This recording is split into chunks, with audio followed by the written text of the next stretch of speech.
So I would like to welcome people to this meeting of the Sustainable and Resilient Resources Roundtable. This is a meeting we've looked forward to for a long time.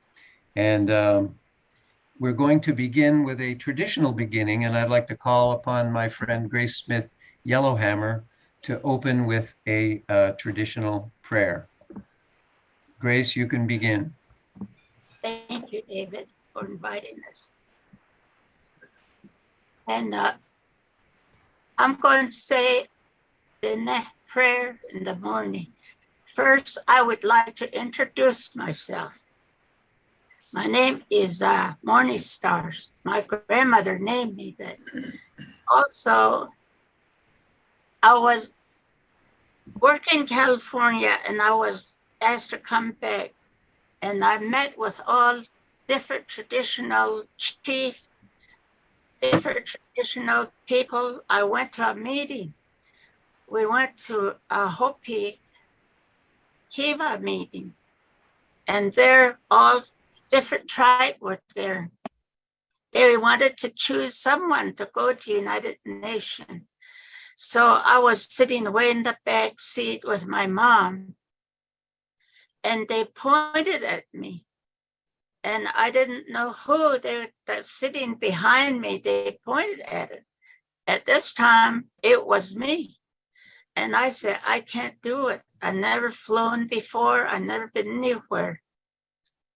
So they said, you are the chosen one. My mother told me, you can't turn them down. They appointed you to be their voice, their eyes and ears. That's why they appointed you.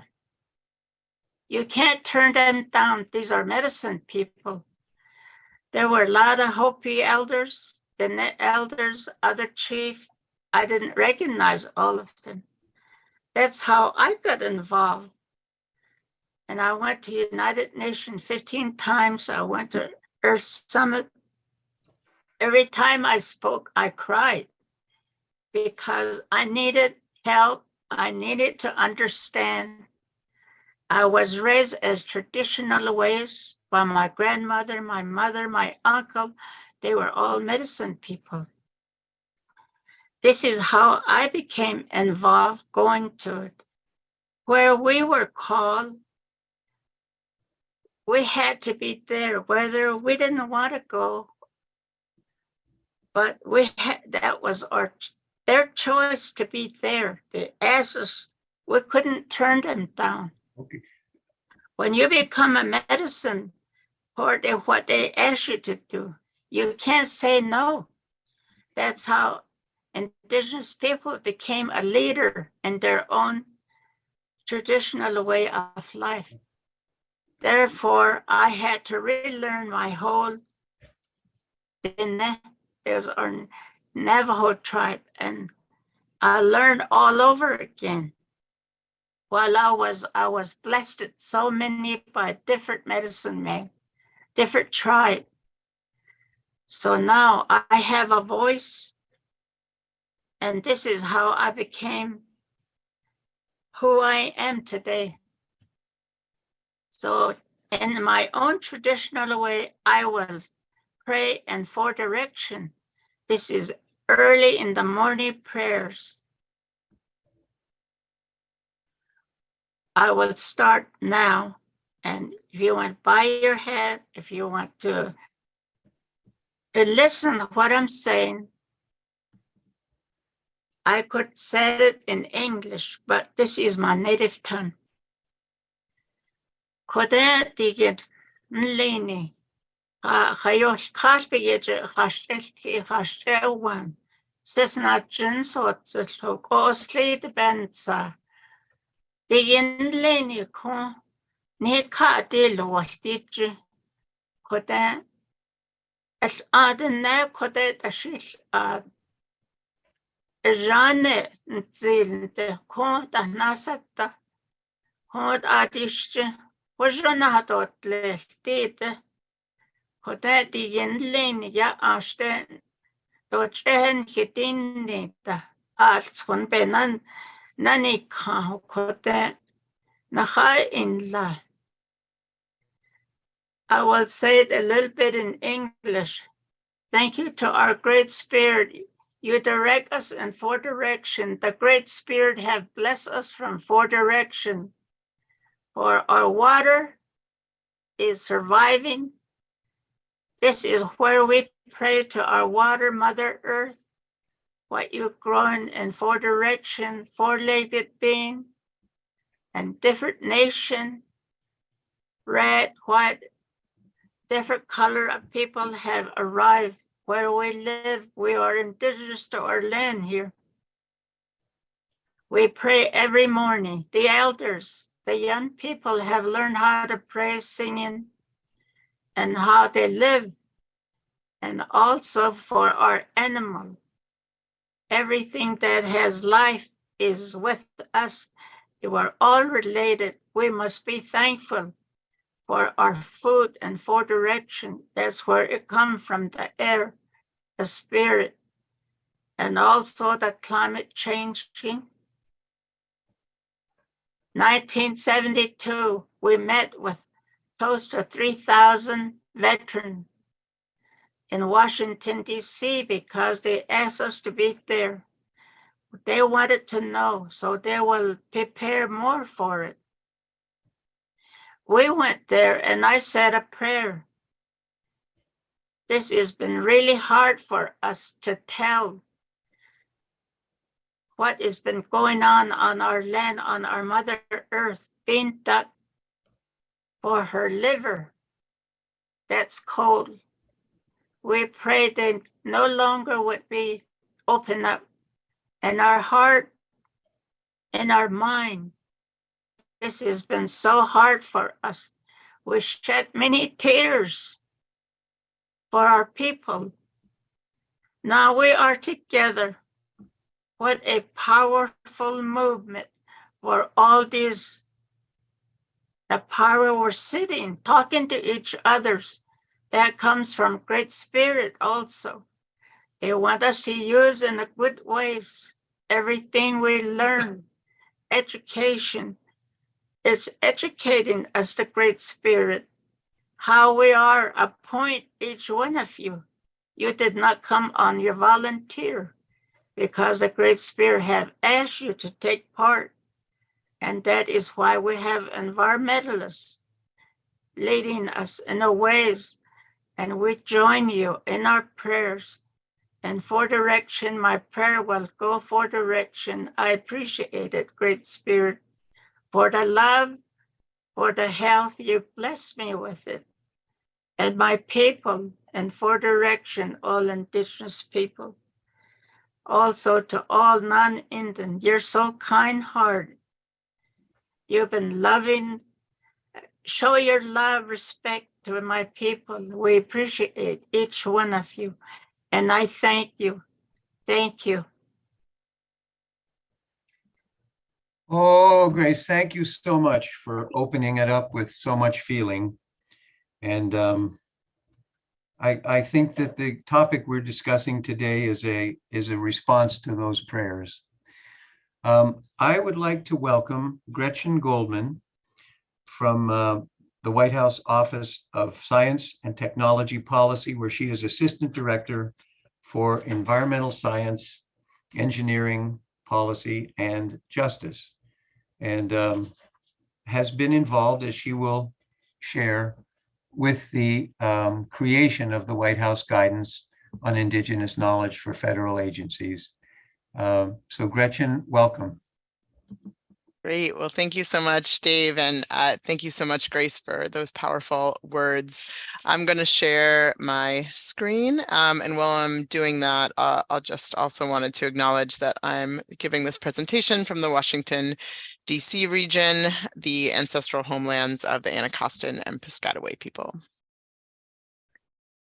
And if you'll give me a second, I'm going to get rid of all the loading boxes that you're probably seeing. All right, so I am calling, this is about the guidance for federal agencies on Indigenous knowledge that was put out earlier this year from the White House Office of Science and Technology Policy and the Council on Environmental Quality. And so this is an effort that was underway for a long time before. And so I'm going to talk through the process by which we develop this guidance and what's in it, and then talk about what we're doing with it. And then I'm happy to take questions and have a discussion about that as well. So the first point is why. So why do this? Why do a White House-led government-wide guidance on Indigenous knowledge? And so we wanted to talk a little bit about that. First, just that this is a good thing to do. It's a more equitable and inclusive process, and it allows for a broader evidence base for federal activities.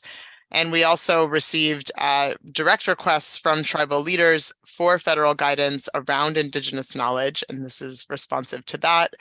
And there's also several federal directives that this is directly responsive to. The Racial Equity Executive Order 13985 and several presidential memorandums, including the Tribal Consultation Presidential Memorandum last year, 2 years ago, and then the recent one on consultation standards. And so to develop the guidance that I'm talking about, we did a fairly extensive engagement process in a little over a year. And so we engaged more than 100 tribes, more than 1,000 individuals and organizations through a lot of our efforts. I'm sorry for the boxes. It's every time, I guess because I'm a co-host, every time someone enters, I have to get rid of the boxes. Sorry about that. So we have a working group that's comprised of more than 25 federal agencies and departments. We conducted 3 tribal consultations.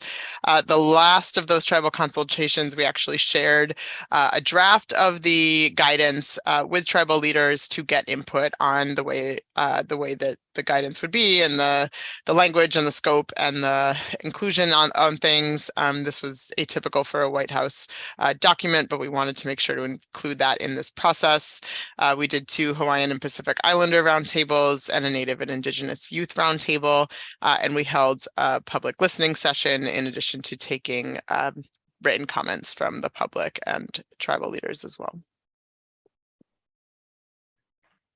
And so we released the guidance last year at the White House Tribal Nations Summit, and included in that package was the guidance itself for federal agencies and departments, and also an implementation memorandum from the director of the Office of Science and Technology Policy and the Council on Environmental Quality chair. And so I'm going to talk through what's in both of those documents now. And so in the White House guidance on Indigenous knowledge, we had several sections. And before I launch into this, I did want to just emphasize that this is a very readable document. It's a long document, but any given section that I'm talking about is no more than 3 paragraphs max or so. And so if you're looking for a specific piece of this, or there's an element that catches your attention, or you want to learn more about it, it's actually very easy to just read a section and get a sense of what it says there. So it's not that you need to read the whole thing to get a sense of a topic. And so I wanted to invite you into that and how readable the document is as I'm going through it. And so there's also a bunch of appendices. These are things that we had too much content that couldn't be developed within the guidance itself, and but we wanted to include nevertheless in order to provide that additional context. So these are different kinds of things, so I won't go through all of these, but just to flag for you that there's a lot of content. We have different things that are relevant, other resources, links to existing resources, where there's of course a lot out in the world that does a lot around this topic and has done so for many, many years. And we wanted to be sure to include that in the guidance so that we were building on the great work that's been done both in and outside of government. So first, I wanted to start off with an understanding of Indigenous knowledge, and we go into greater depth on this in the guidance itself. Indigenous knowledge is a body of observations, oral and written knowledge, innovations, practices, and beliefs developed by tribes and Indigenous people through interaction and experience with the environment. It's applied to phenomena across biological, physical, social, cultural, and spiritual systems. And it can be developed over millennia. It continues to develop and includes understanding based on evidence acquired through direct contact with the environment and long-term experiences, as well as extensive observations, lessons, and skills passed from generation to generation. And so next, the guidance goes through several context around federal activities. And so because the audience was federal employees, we wanted to really have a lot of content about exactly how this would apply in contexts in which people are working and thinking about what does it mean for what they do, in hopes of getting a lot of action specifically on this. And so we talk through some promising practices for including Indigenous knowledge in federal processes and how to appropriately engage around sensitive Indigenous knowledge, and thinking about navigating that in the context of federal disclosure requirements and obligations that federal employees have around data and sharing and public access to information. So we talk a little bit about that issue. And we also talk then more specifically about a lot of different kinds of federal activities, including federal rulemaking, research design and conducting of research, grant making and other federal funding opportunities, as well as highly influential scientific assessments, which is a specific legal category of kinds of documents. And an example you might have heard of is the National Climate Assessment. And then we also talk a lot about Indigenous knowledge in the context of regulatory activities. There's several places in federal regulation where Indigenous knowledge can and should be included when appropriate. And so these are all of the acts that we go through, all the different statutory requirements where Indigenous knowledge may be relevant. And the other one appendix I did want to call out was the first appendix, which includes examples of times where Indigenous knowledge was included and there was collaboration between the federal government and tribes and Indigenous peoples. These are fairly short examples, but we wanted to make sure to show how this can be done, how it can be done well, and what does it really look like to think about this in the context of federal activities. These were all written to reflect both the federal perspective as well as the perspective of the tribe or Indigenous community that was involved in that example. And we wanted to make sure that we were using examples where the outcome of the partnership was mutually beneficial. So that's a good list of options, or list of examples that we're including. And then with the guidance release, we included a implementation memorandum about how we wanted the guidance to be used and asking federal agencies to implement it. Part of that was establishing a subcommittee on Indigenous knowledge under the National Science and Technology Council. This is just to say we created a standing group at the White House level that is thinking about this across agencies and working with agencies to implement the guidance more thoroughly.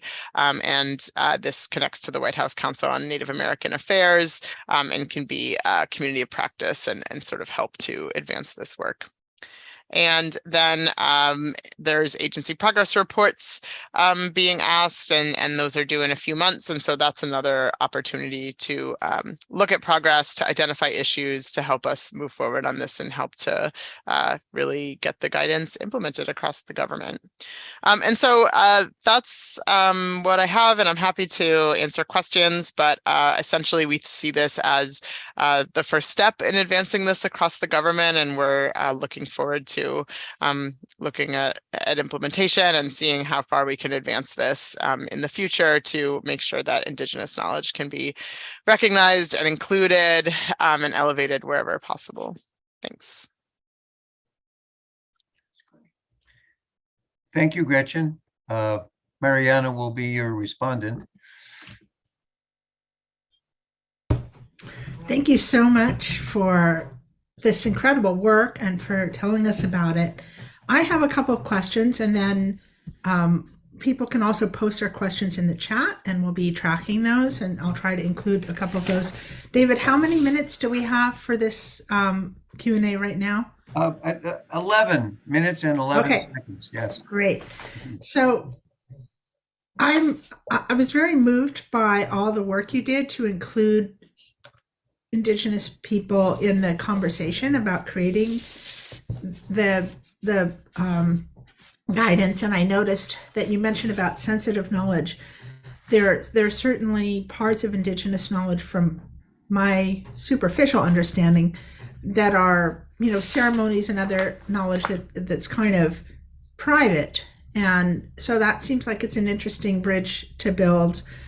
How do you practically introduce that knowledge? And then another thing I noticed from the guidance was recognizing that there's lots of different Indigenous types of knowledge and perspective depending on what groups or tribes are participating. So it's not like there's one kind of received information that's the same everywhere. So I'm curious, how do you manage that relationship between the sensitive information and the variety of information to come up with a policy that federal employees can actually implement?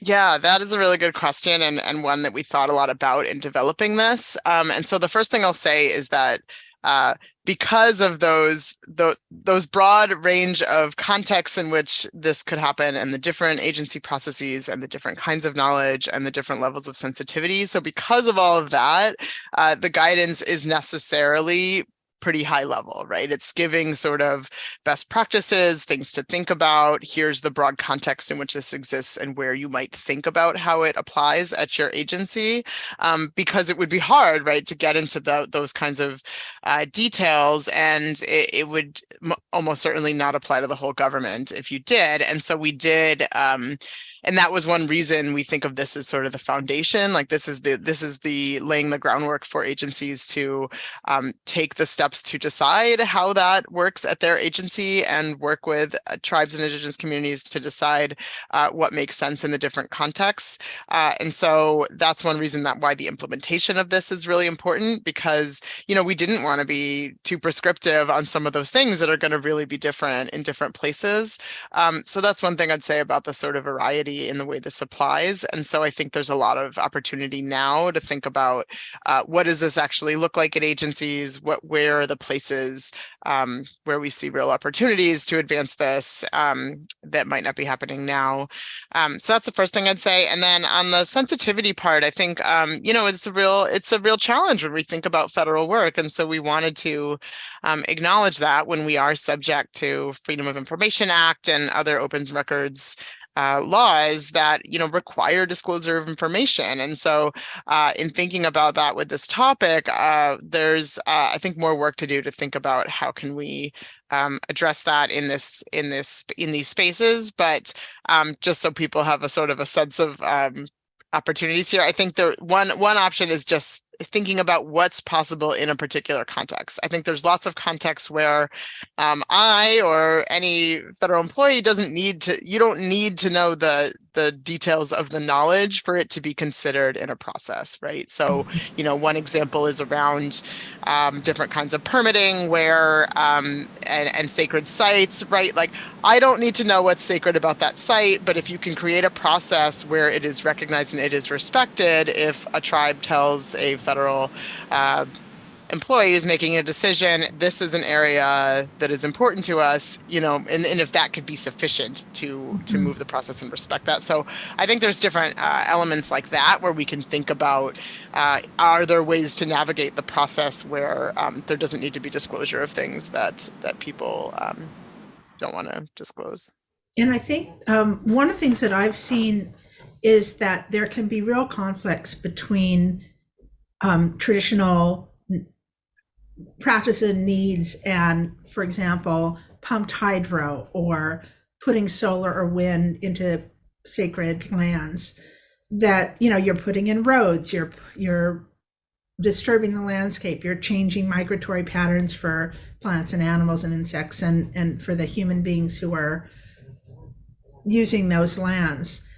So how do you deal with the conflict between native practices and needs, like on the Columbia River, where there's a pumped hydro site on a that will, destroy a sacred site? How do you balance those conflicts?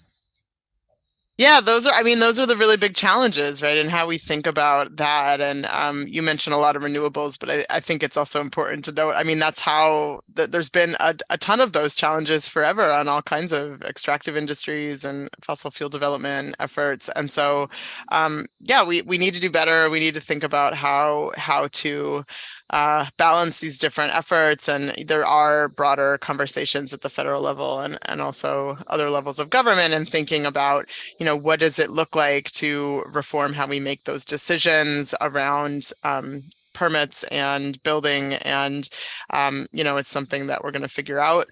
One thing that in the guidance, we do talk a lot about the process by which you engage with tribes around these kinds of issues at a high level. So making sure that there's early engagement, that there's frequent engagement, that there's opportunities for exchange of information, both directions, and that these are that relationship building is really a key component of it, so that it isn't just something that is suddenly dropped on a community that they didn't know about. So I think there's a lot of opportunities just to be more transparent about what's happening, to be clear about things that are coming, and we definitely need to continue working on how to address those really tough ones.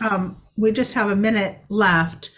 I'm curious, how does this propagate through the government? How does the federal government, how do agencies find out about this guidance, and how do they learn how to integrate it in what they do and not, as one question asked, kind of in the hierarchical, we're the government, we're here to help, and we're going to be all groovy about this, but really establish true partnerships? Yeah, so the guidance has been formally transmitted, and we've been doing a lot of education and awareness building across federal agencies. It's being reinforced through several actions by the White House Council on Native American Affairs and other parts of the government that do that cross-agency coordination. And I think, we still have those more than 25 federal agencies and departments engaged on this. And so, it's a process. And of course, the government's not always known for being the fastest on things, but I'm confident we're going to get this implemented across federal agencies as we build more awareness and institutionalization of it. I'm personally extremely excited to see this guidance happening, and really appreciative of your thorough and caring work. And I think the number of people on this seminar is a testament to how important this work is. So thank you so much. Thanks so much.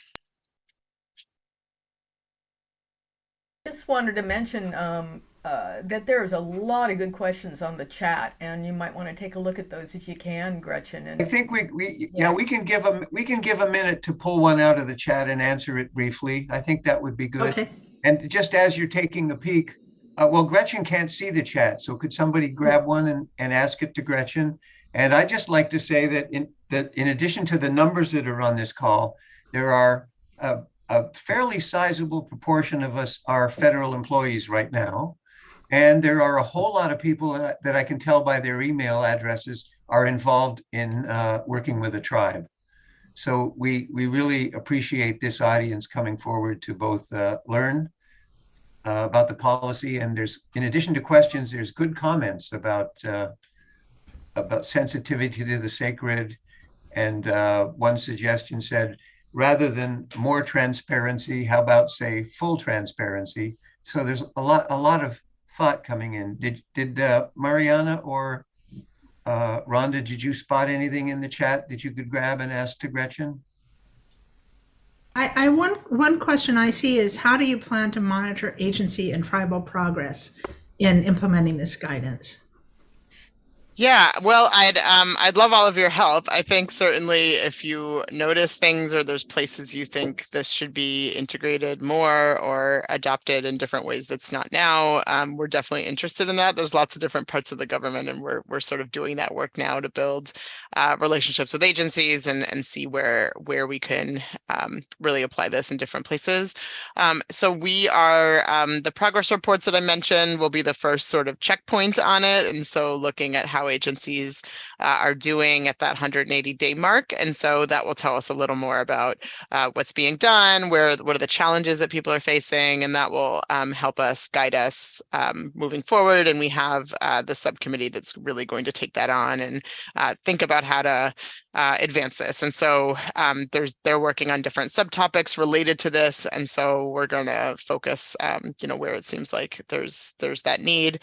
So that's the first part. And then we're also looking to hopefully continue to engage with tribal leaders and others on this issue to keep getting that external input on this and where it's working and where it's not, and where do we need to be doing better. And then the last thing I'll just point out is that there was a lot of interest. There's a lot of opportunity to do things at the agency level, and we're starting to see that now, where there's more and more agency policies and processes and regulations that mention Indigenous knowledge explicitly.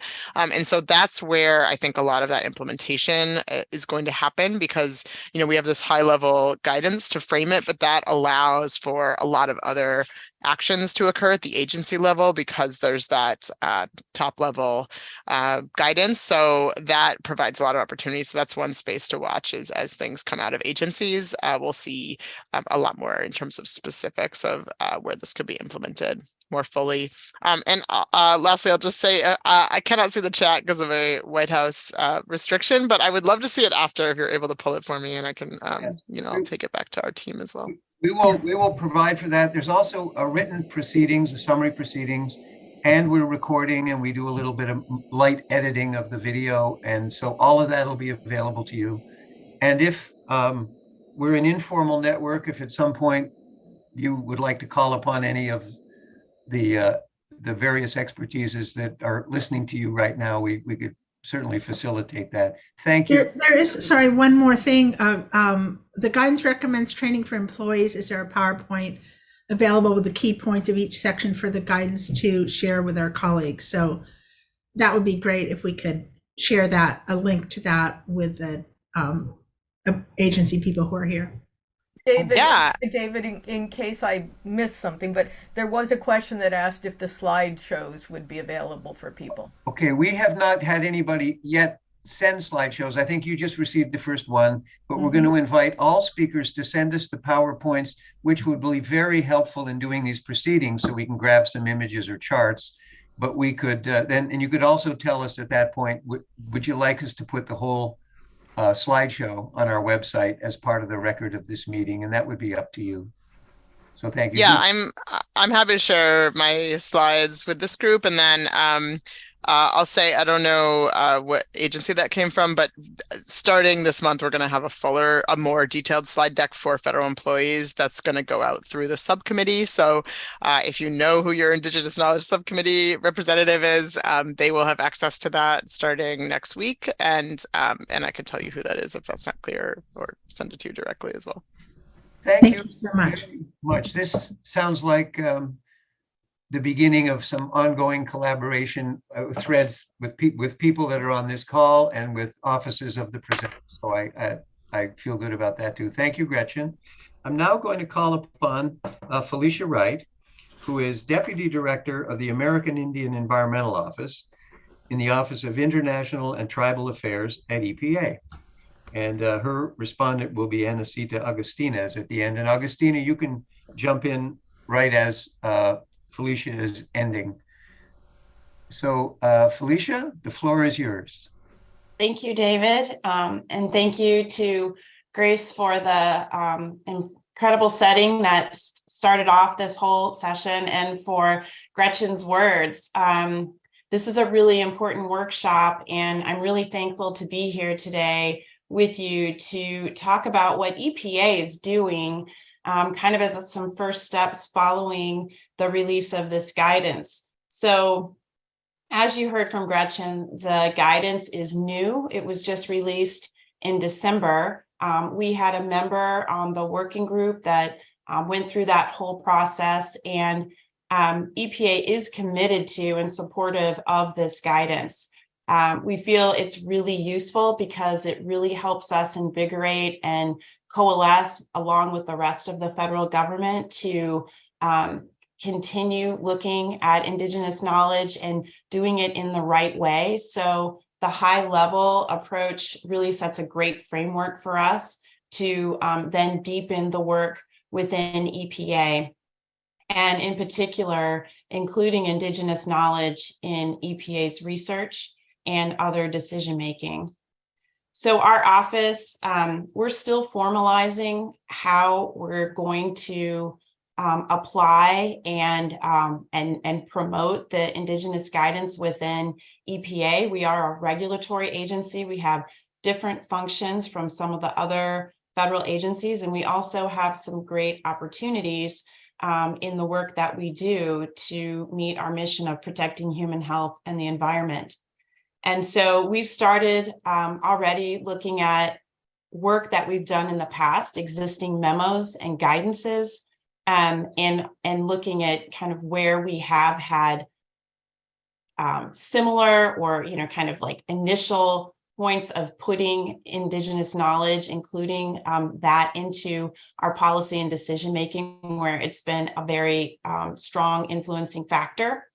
But one of the first things that we're doing, just hitting the ground running, is starting to develop a training that we want to offer agency-wide. And that's what I'd like to talk a little bit about today, because we are just putting this together. And I'm really happy to hear that, Gretchen and the work group will be looking at developing slides that kind of outline the guidance, but we definitely want to just jump right in and start putting together a training. And what we were trying to do here is really striving to achieve a basic foundational awareness and understanding for Indigenous knowledge at EPA. There's many people who have no knowledge of this. There's some people that have deeper knowledge, especially our tribal EPA employees. But we want to encourage the application of Indigenous knowledge in a careful, consistent, and respectful manner. And we want it to be consistent with this federal-wide guidance. So as such, what we're looking at now is having our training define and begin to unpack the meaning and the use of Indigenous knowledge. We know there's many terms, and we've already heard back from a number of tribes saying, why call it Indigenous knowledge? Let's call it Indigenous science. So we want to be really respectful of that, but let's start unpacking that and what does that mean within EPA, within the context of the guidance and EPA's work. So in particular, we want to make sure that this training will be designed to increase sensitivity and respect for culturally sensitive knowledge. And if such knowledge is shared with EPA, we need to start discussing and figuring out EPA's process for receiving it so that we're as consistent as possible. We also are striving to create an understanding of the diversity that exists between and within tribes, and emphasizing the importance of honest and transparent communication. And so as a starting point, we are also looking at providing past examples of how Indigenous knowledge informed EPA decisions and discuss what this can teach us more broadly into the future. Let's raise those examples up and share that with people so that they can begin understanding how that might apply in their particular area at EPA. We want to clarify the purpose and the role that Indigenous knowledge can have in EPA's decision-making. We don't have all the answers. So an important part of this training will be the dialogue around the questions from the participants in this training.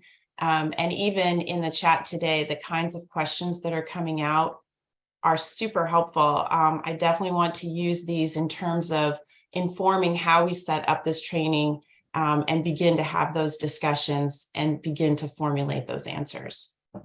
So we hope that this is only the first of many Indigenous related trainings as we continue to formulate how this guidance can best be incorporated, especially at the different parts of EPA.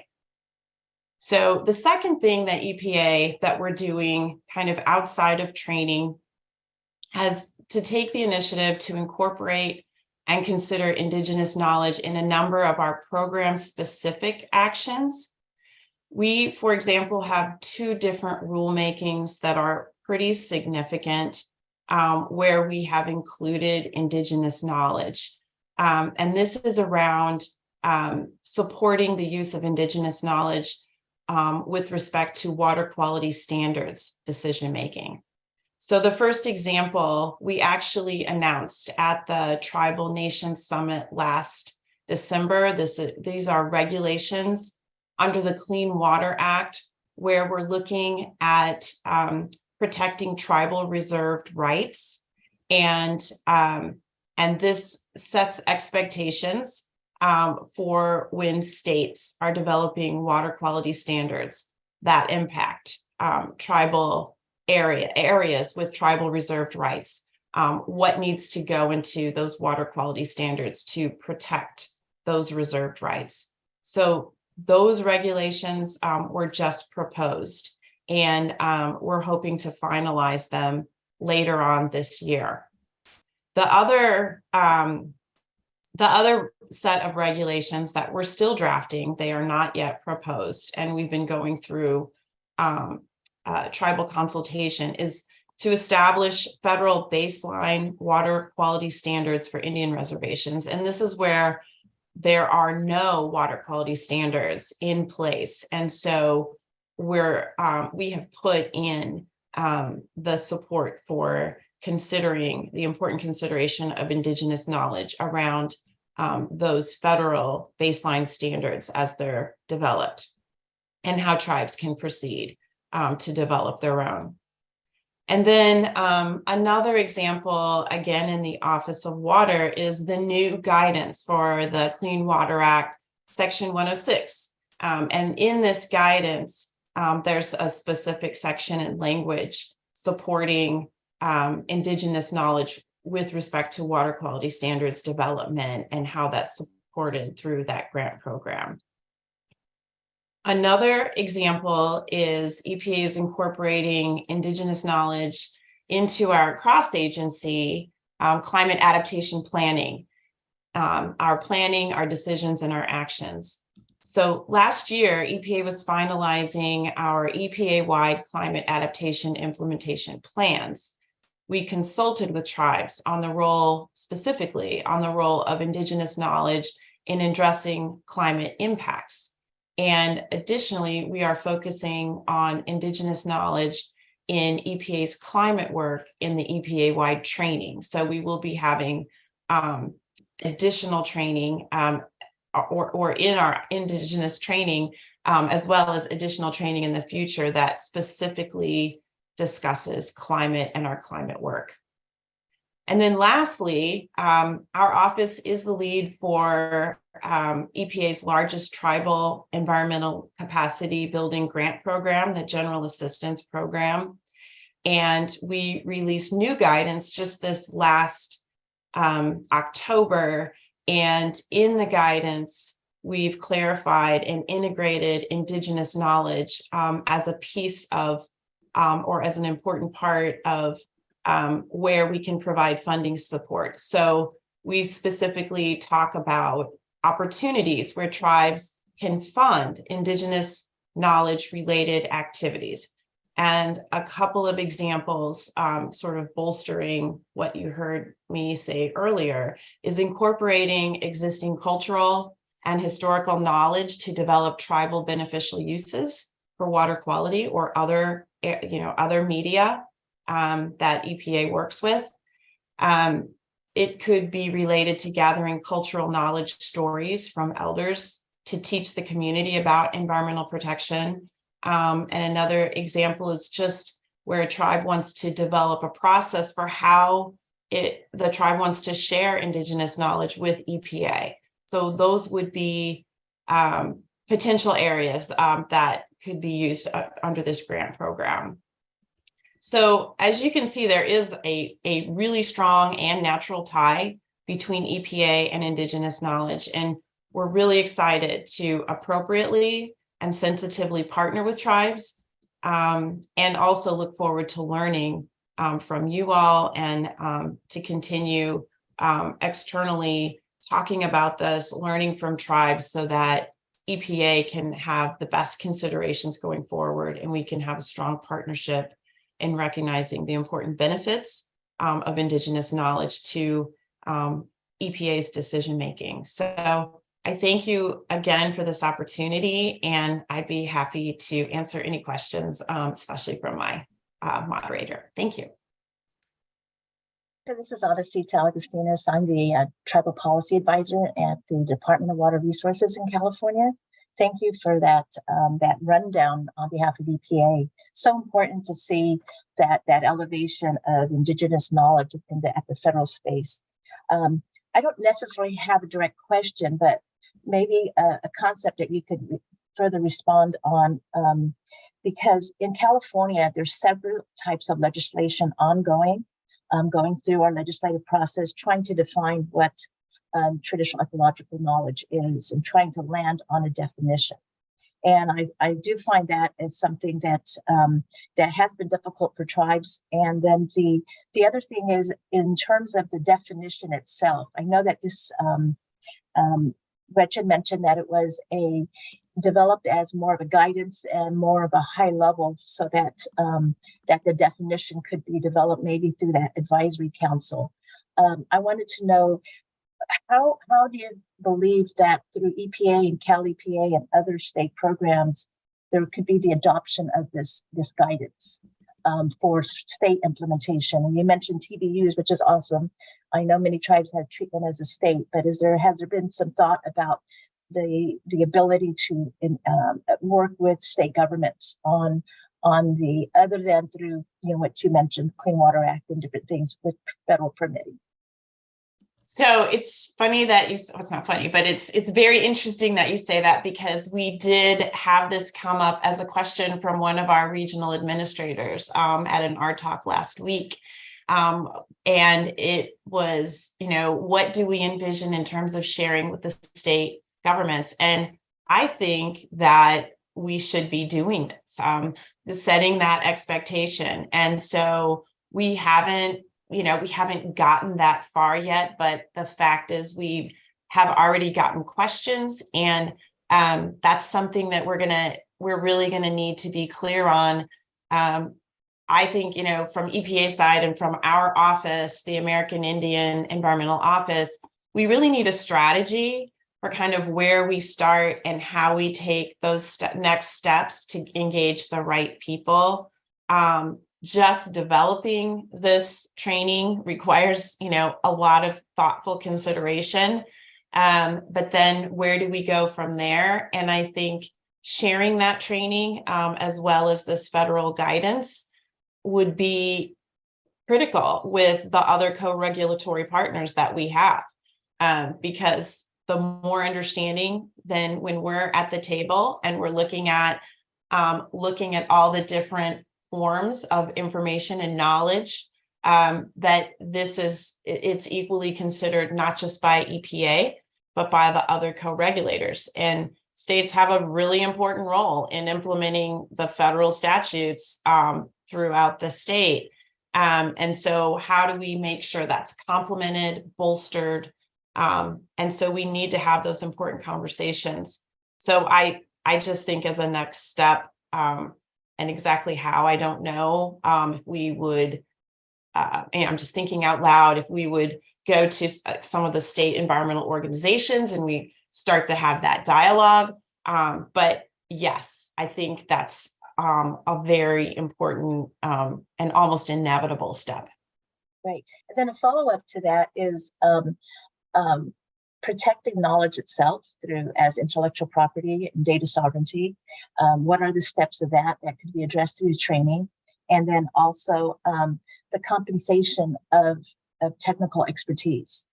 Has that been thought about? And is there space in terms of I know it's a guidance, So is the guidance then going to be developed into an actual policy with these recommendations that state and federal agencies, programs develop a recognition that tribal scientists are technical experts at that level, that other scientists and knowledge experts are taken at the federal and state level?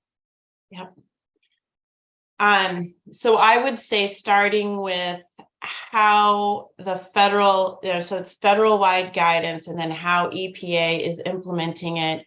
I don't know if we would have our own guidance, but I do think the idea of best practices where we're laying out, this is the expectation of the agency. We have had discussions around compensating tribal experts, and that has to be looked at in the context of what we can do, as a federal government and how we, and as a regulatory agency, what that means. But that is definitely on the discussion table. That has been recommended by various people that we've been talking to within the agency, but we don't have any decisions around that. So that's a really important point. And then in terms of, I'm trying to think of your other, what's the other piece? I'm sorry, can you repeat the second question? Policy in terms of intellectual property and the data sovereignty issue. Yeah.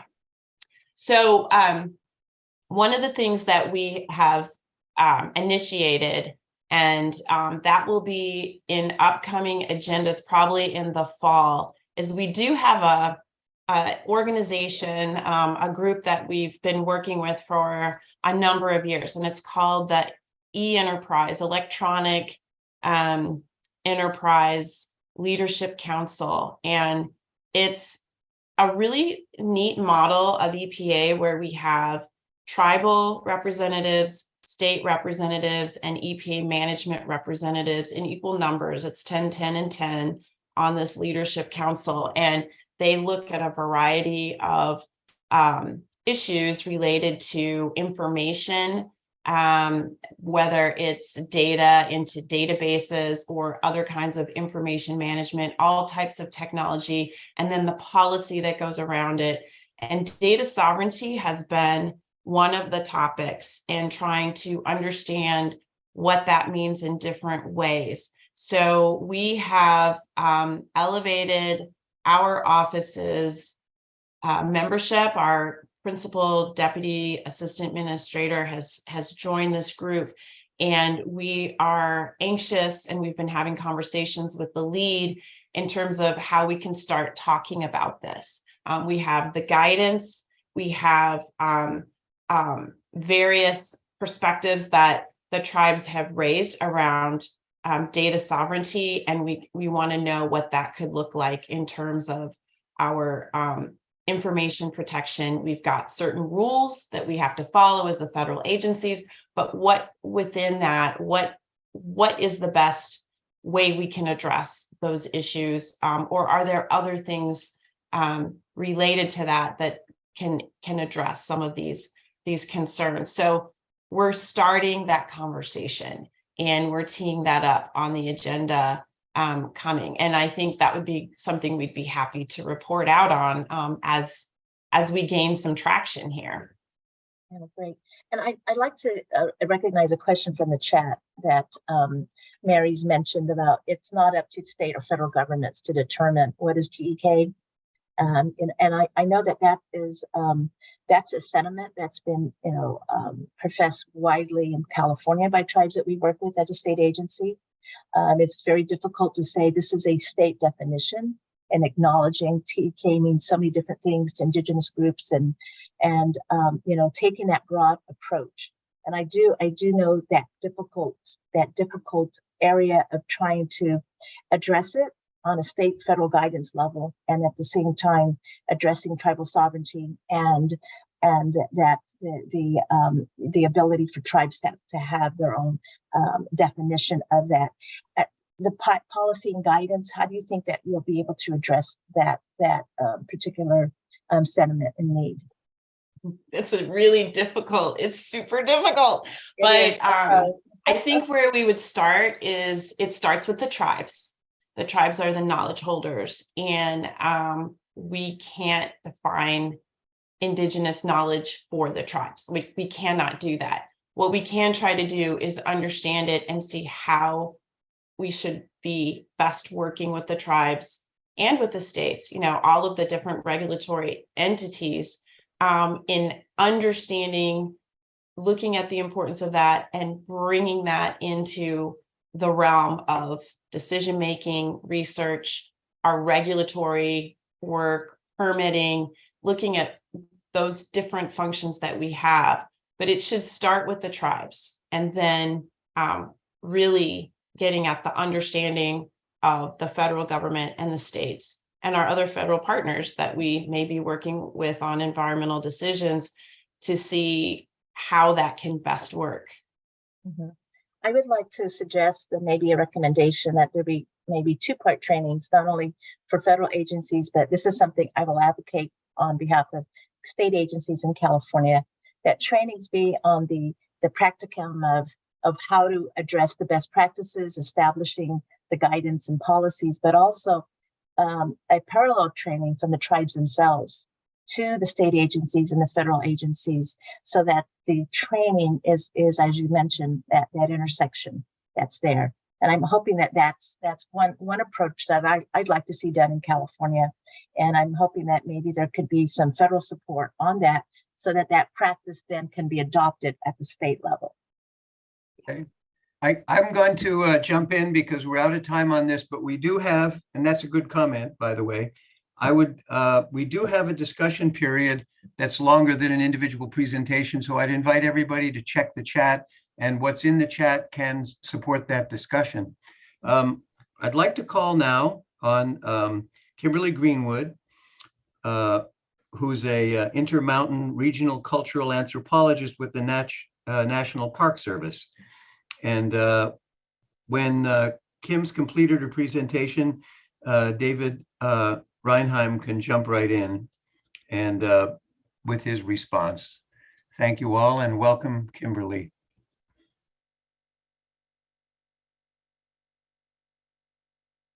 Hello, thank you very much for the invitation to be here. And also I'd like to acknowledge Dorothy Firecloud, who is our National Native American Liaison, who is fully supportive of Indigenous knowledge and bringing this to the forefront within the National Park Service.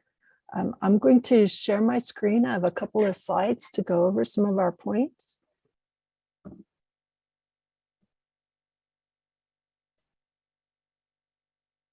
Okay, that's great. Now just click on the presentation mode, the slideshow mode. Yes, well done. Okay. My email address is on this first slide. So if you would like to contact me later with questions, you're more than welcome to do so. We have been talking about traditional ecological knowledge, or now the new nomenclature, Indigenous knowledge, for well over a decade, and how to communicate information about IK to our employees. And so we had formulated this vision with respect to Indigenous knowledge a while back, to respectfully consider Indigenous knowledge and collaborate with Indigenous peoples to the extent that they individually desire to care for these ecosystems or parks. Doing so will honor tribal sovereignty, advance self-determination, and initiate healing of historic trauma for removal from ancestral lands. Federal employees will gain a greater understanding of the Indigenous peoples who shaped these lands and learn how they stewarded all that inhabited them. So we like to acknowledge that our parks do sit on ancestral lands of tribes, and we have a robust tribal consultation process that we use with the National Park Service. In addition, we have a cultural anthropology program where we engage tribes and in processes with the parks.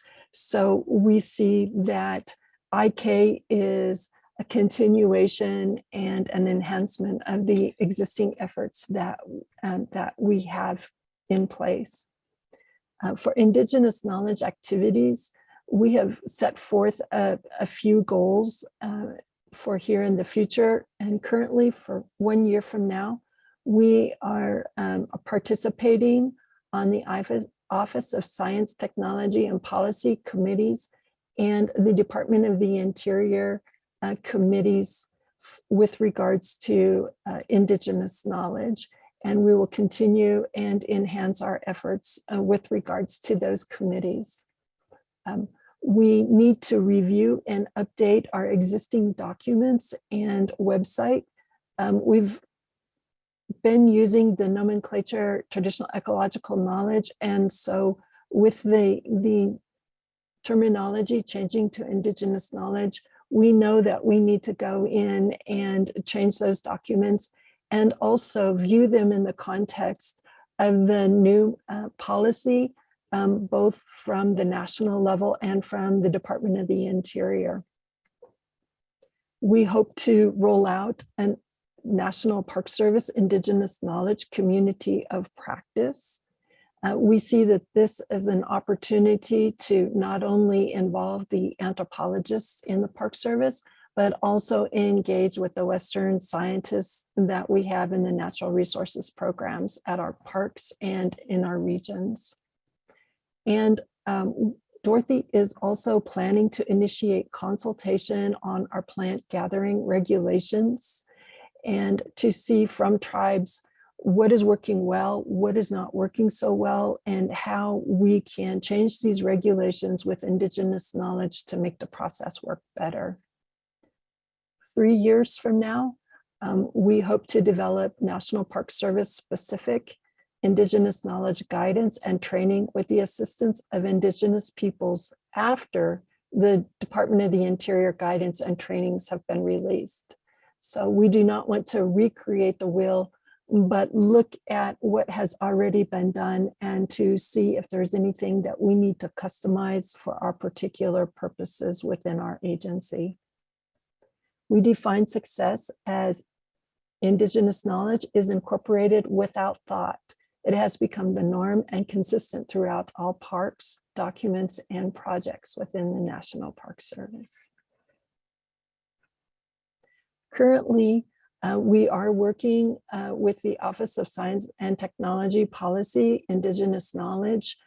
We've reviewed those documents. We're looking to see how we can better integrate that information into our existing practices within the National Park Service.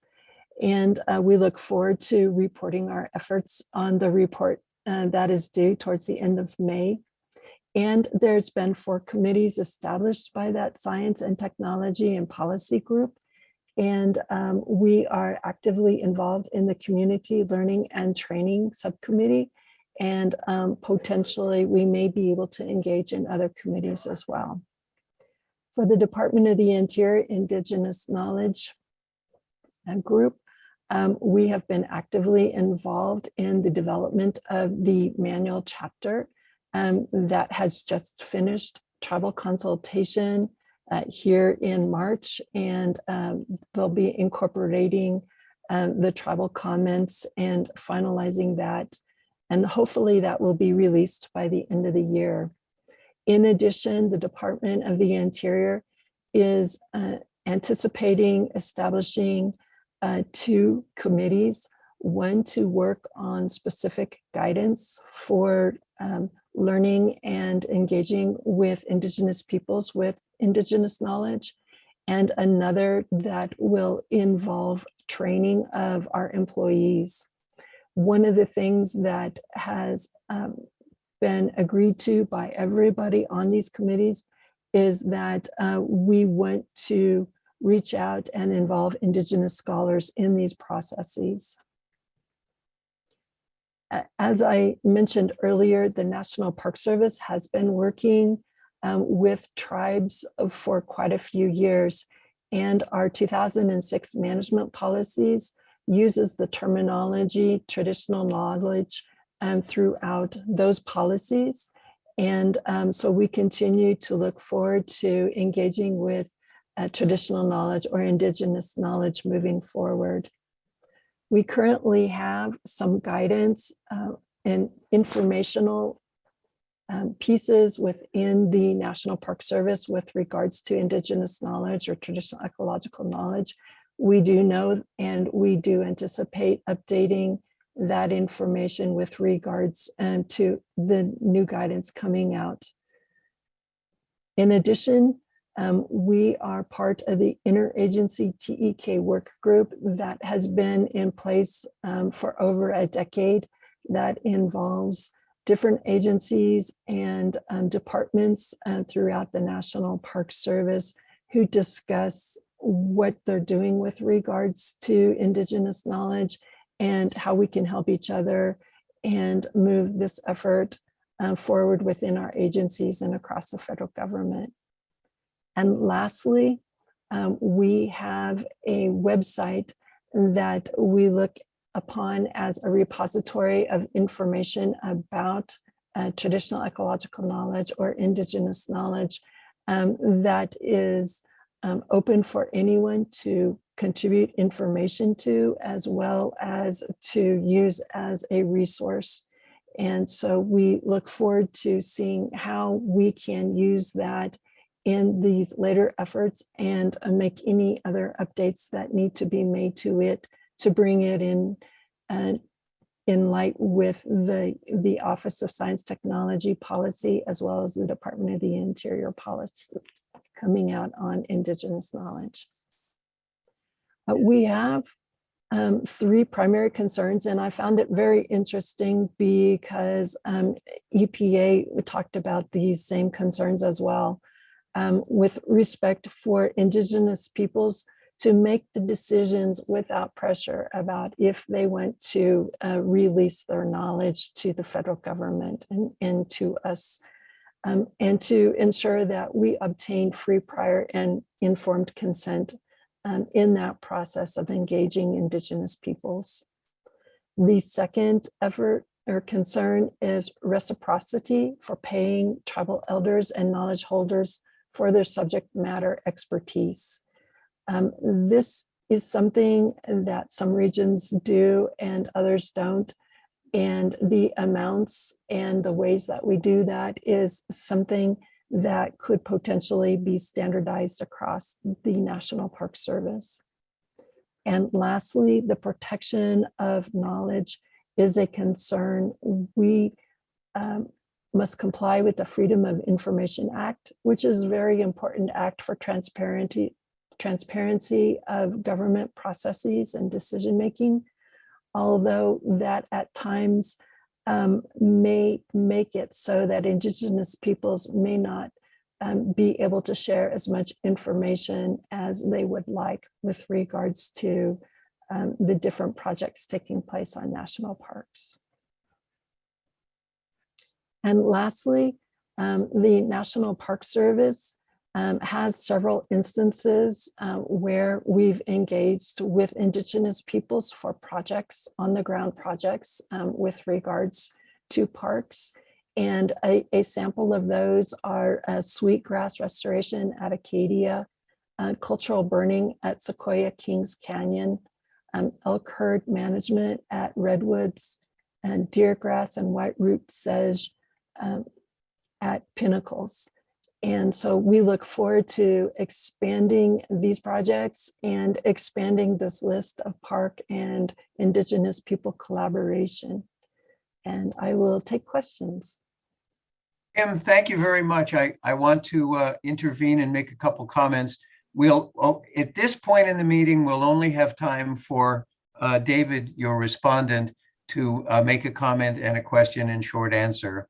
But I'd like to invite all presenters that will still be here for the discussion that have access to the chat, and all the respondents and Mariana and Rhonda to look through the chat. I am blown away by the number of really on the point questions, offers of information, and comments. So I think we already have a rich discussion brewing, and any of our co-hosts could look in there and pick a comment or question from the chat to get that discussion going, including anything that we don't have time for right now.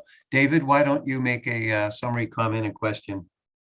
Yeah, first of all, thank you for that. That was a great overview of what you've done. It seems like you have a long history of working with the tribes. You know, just based on the comments, it looks like there are some questions about, you know, that efficacy and what that actually means. I am interested in, you know, those lessons learned that you've developed over the years that you might be able to contribute to this process, but I want to hold off and ask you something that's a little bit more positive and ask you if you see any opportunities in this guidance that might push the Park Service to integrate Indigenous knowledge beyond what you've already done.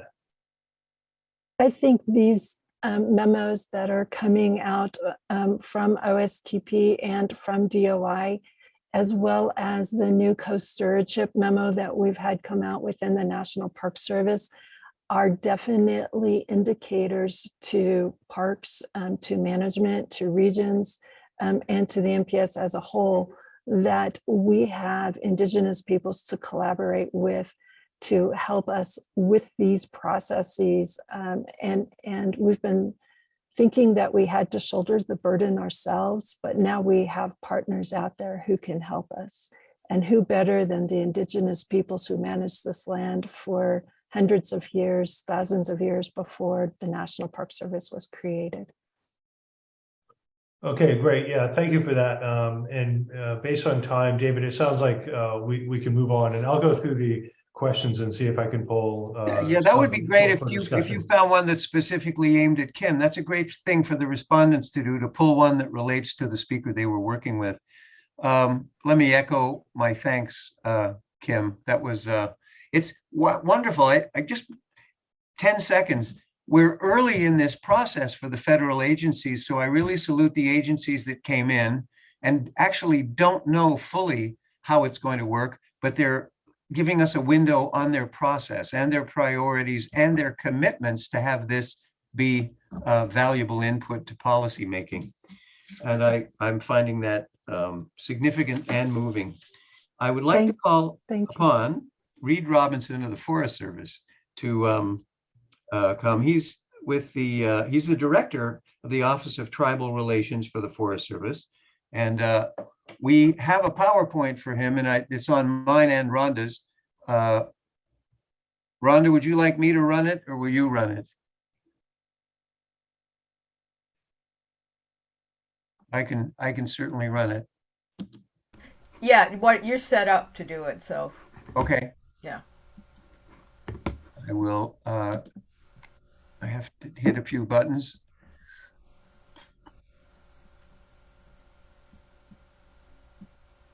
Because I got mine set up too, which is coming, you know.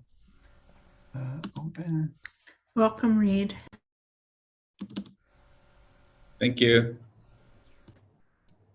Okay, I'm going to, excuse me, Reed, I got multiple PowerPoints here, and I'm just going to go back to the Zoom. And I hope I can make this work. I'll hit share screen. And then go to, I've got to get down where I can, oops. I'm having a whole multi-screen problem going on here.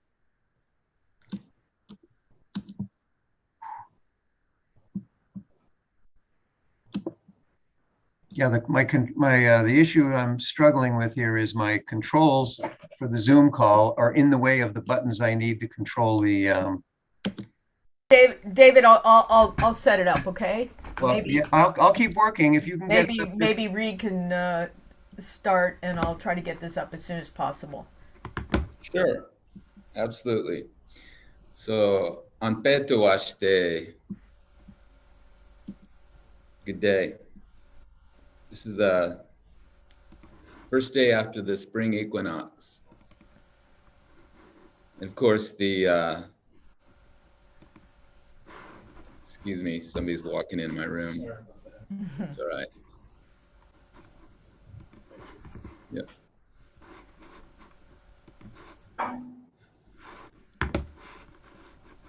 So the spring equinox is important all over the world to Indigenous people. And I'm a Lakota from the Sichangu Oyate, the Burnthai Nation of the Lakota, otherwise known as the Rosebud Sioux Tribe.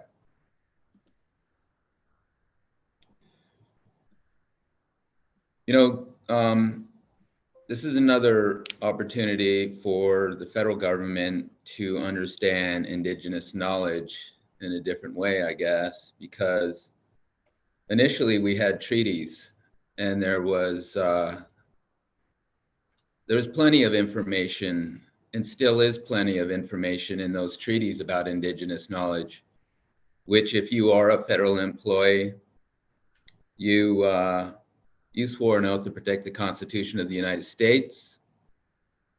And Article 6 of the Constitution states that treaties are the supreme law of the land.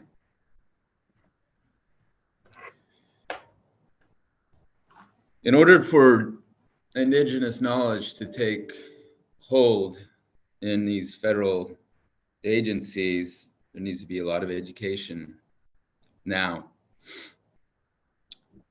And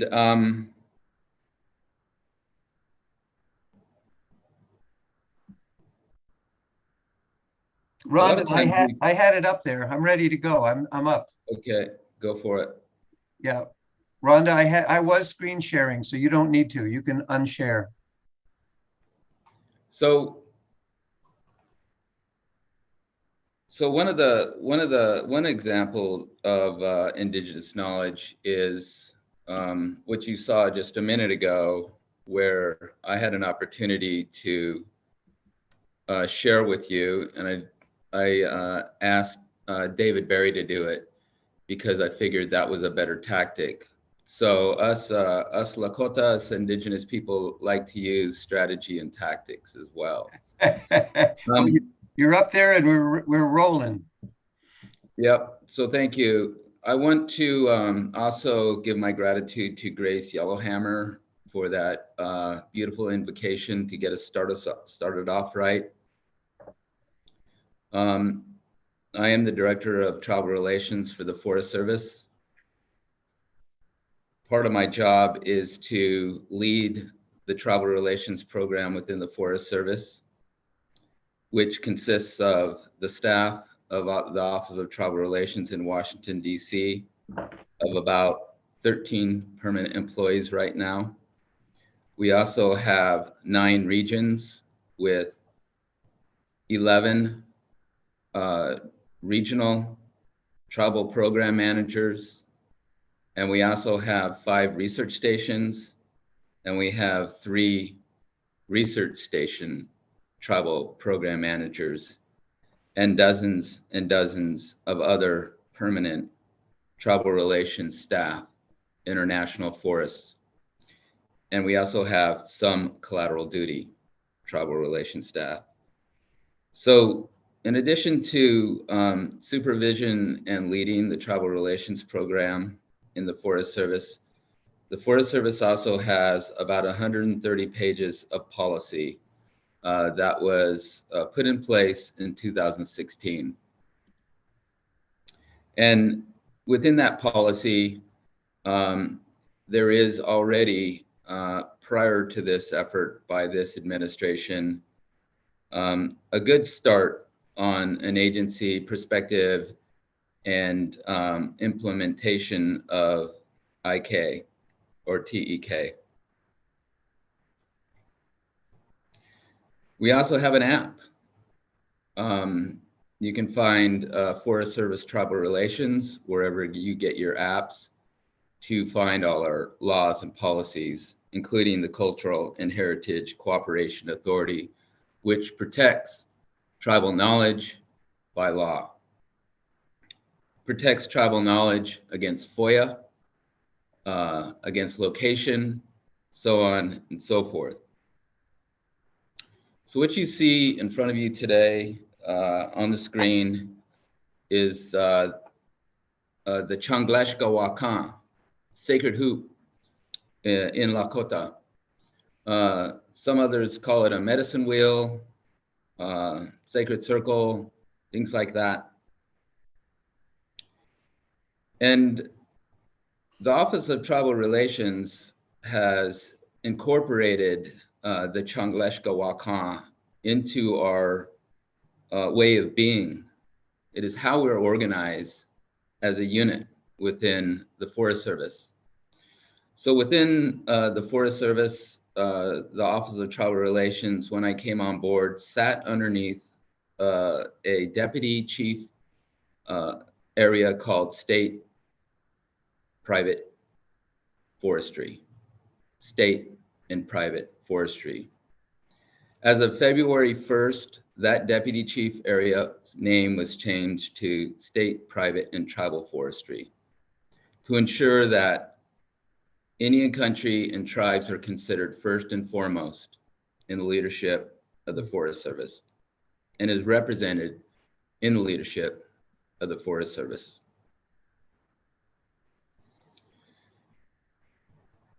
The structure of the Office of Tribal Relations uses the Changleshka Wakan to work. It's not just an illustration, but as you see up there where it says Witaya, Witaya means group in Lakota. So we have the black Witaya, the red Witaya, the yellow Witaya, and the white Witaya. So that black Witaya represents myself and my assistant. The red Witaya is anchored by an assistant director and a team that primarily works on co-stewardship and the almost a dozen tribal authorities or tribal available authorities that we have within the Forest Service to do business with Indian country. The yellow Witaya, where it says operations, works with all the Washington office staff, all the program staff across the agency that manages all the programs within the Forest Service. The white Witaya is responsible for advising and supporting regions, forests, grasslands, and research stations. Now, on the Changleshka Wakan, everything's connected, interconnected. We say Matakio Yasin. We're all related, everything's related. And so this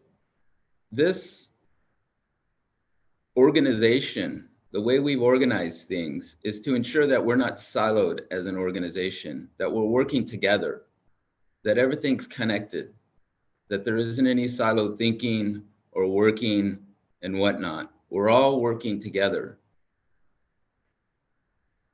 We also have incorporated virtues.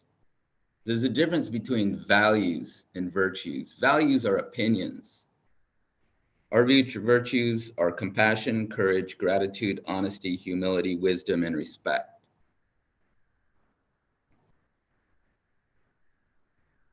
Next slide, please.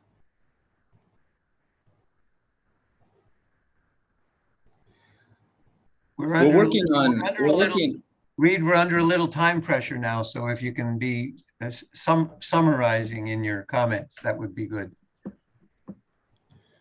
So this slide shows some of the work in the Forest Service Tribal Action Plan. So if you look under the Forest Service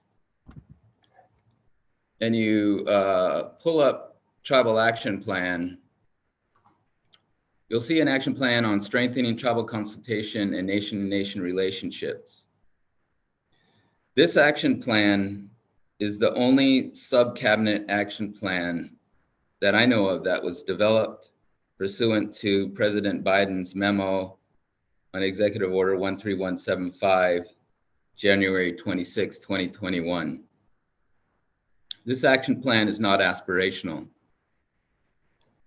It has actions that are assigned to different parts of the organization with due dates, responsible parties, and due dates.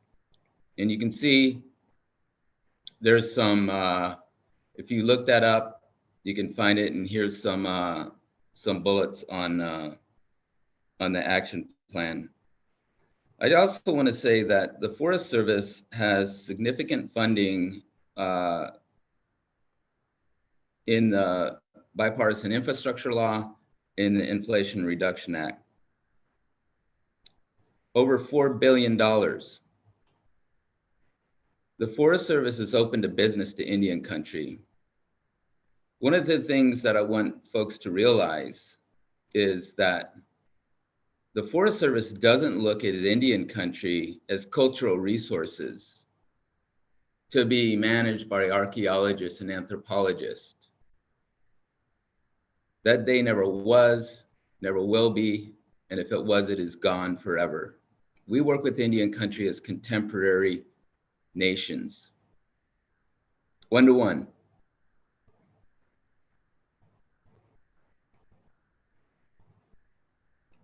I'll just close by saying that the Office of Tribal Relations is committing to serve the USDA Forest Service mission in a manner that respects and strengthens tribal sovereignty.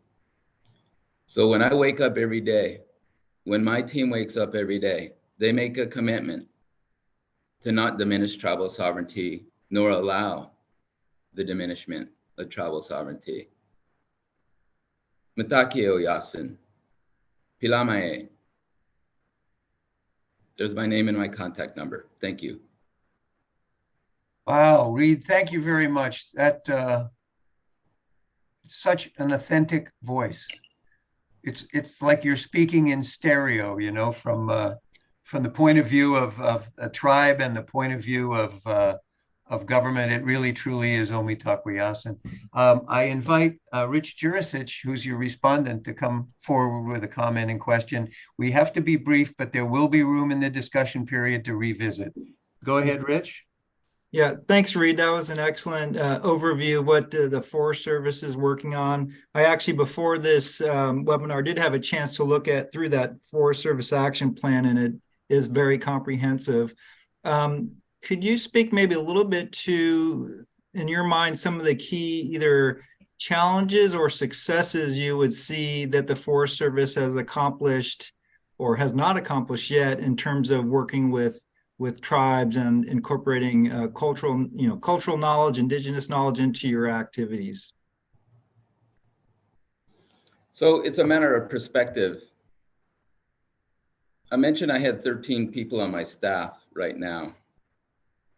And, you know, when you're in positions like this and you're a Native American, sometimes you're a lonely voice. And Indian country, unlike maybe other groups, there's only one group that has a political and legal nexus to the federal government, and that's tribes. So focusing on that is critical, but the education behind that is lacking. So education is one thing, and how do we do that? I don't want to see third parties educating non-Indian third parties providing training to our staff. Mm-hmm. So in addition to that, we need to figure out how to get, you know, I'm hopeful for the next generation. Native, non-native, doesn't matter. That generation, that seventh generation that's coming behind us, we need to make sure that these seats that we're sitting them in right now are prepared for them, so they don't have to do the work that we're doing right now again. So our way of looking at that in the Forest Service, and in addition to the USDA, is we didn't wait around for Indian preference hiring. We created a tribal hiring advisory. So by getting involved in hiring, we're able to, the Office of Tribal Relations was able to bring on high-level staff at the GS-14 13 level, straight out of tribal government. And there's a component to that that is uncomfortable as well. We don't want to create a brain drain on Indian country as well. But so, you know, the Office of Tribal Relations brought on a couple staff members from the Menominee Nation, the Pueblo of Laguna, and the Shoshone-Bannock tribe. These are leadership positions in addition to mine. So this is significant horsepower for an organization that is flexing right now. And so we have a chief and an undersecretary working under a secretary. We've got a through line of leadership commitment. And so right now, the opportunities far exceed the barriers. I mean, we're going to go through all our policy, identify barriers. The aperture for leadership in this space right now is wide open. So I look at a barrier and I go through it, over it, under it.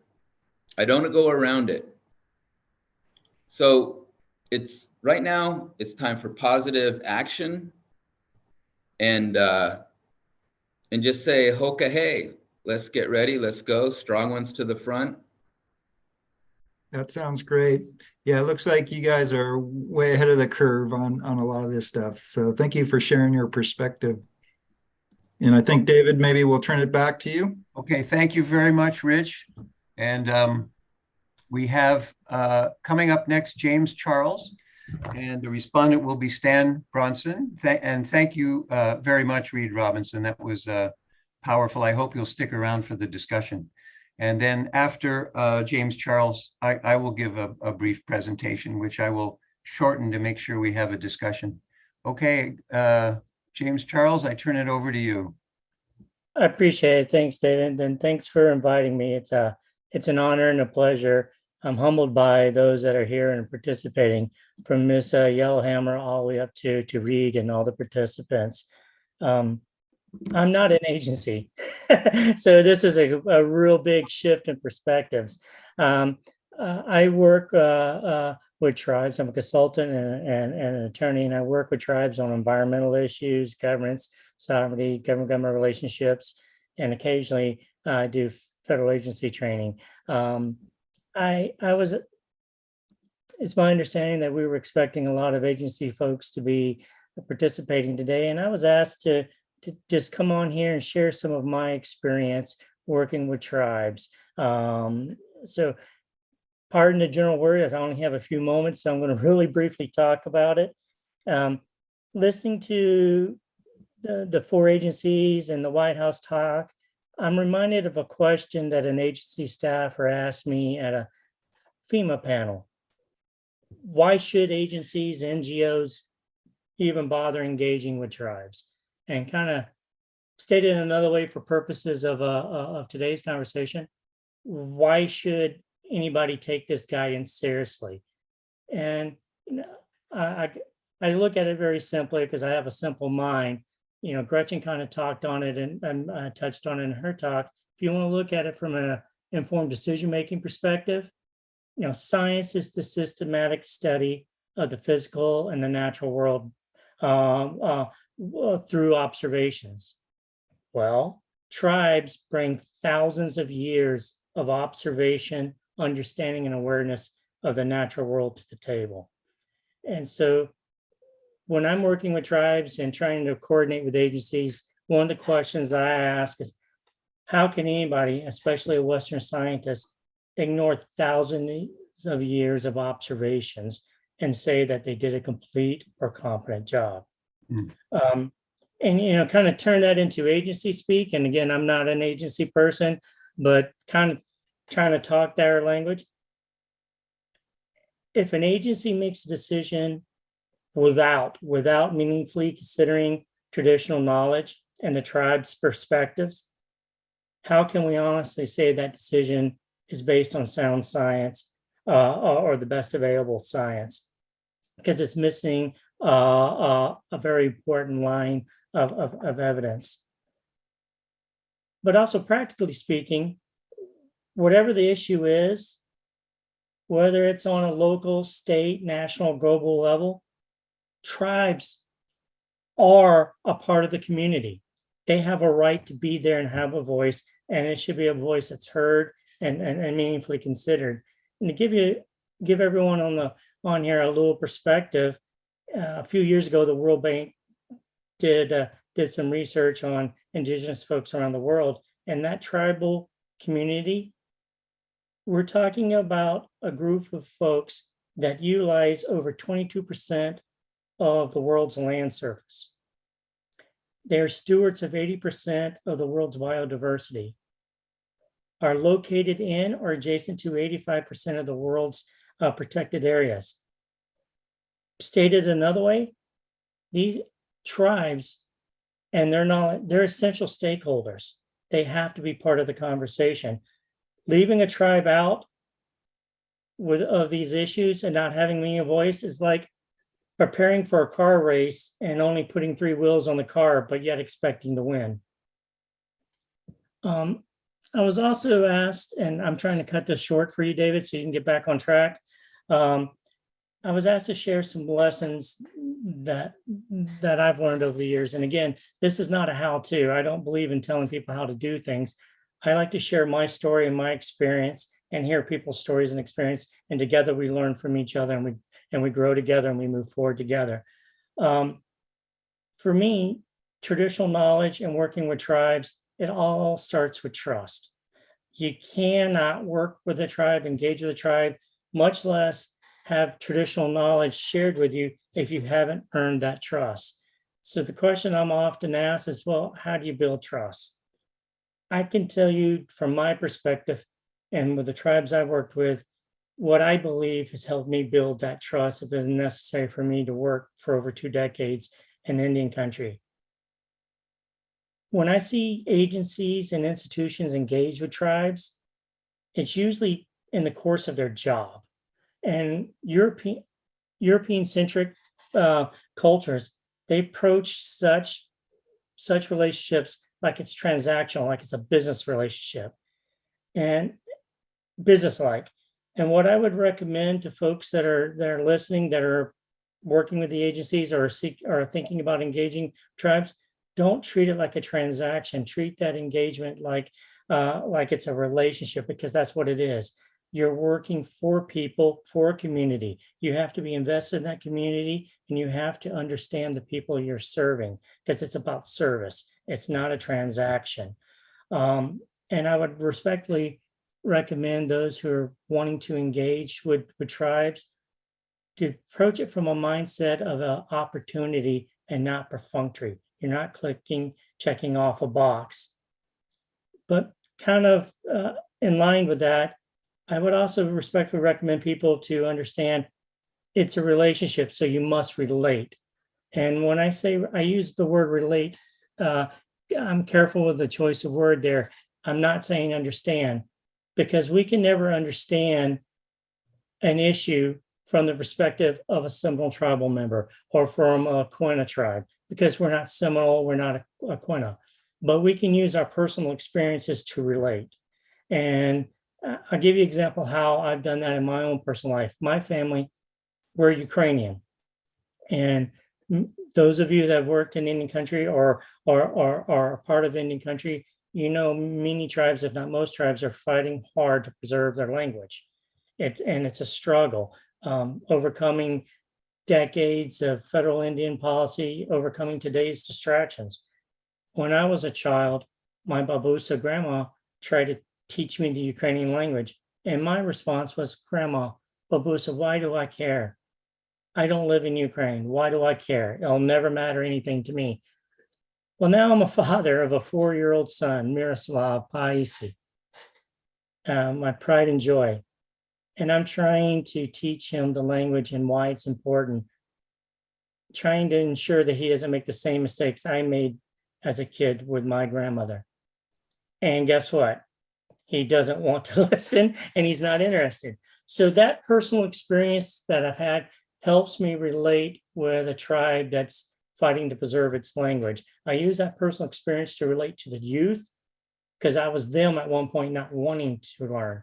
And I can relate to the elders and the parents who are trying to pass that important tradition on because I'm now that parent.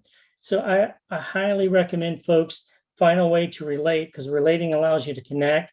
And that's how you start building familiarity and trust. I would also recommend, from my experience, not to avoid appropriation. You know, Western European cultures, we like to accumulate, and I'm European. We like to accumulate knowledge and make it ours.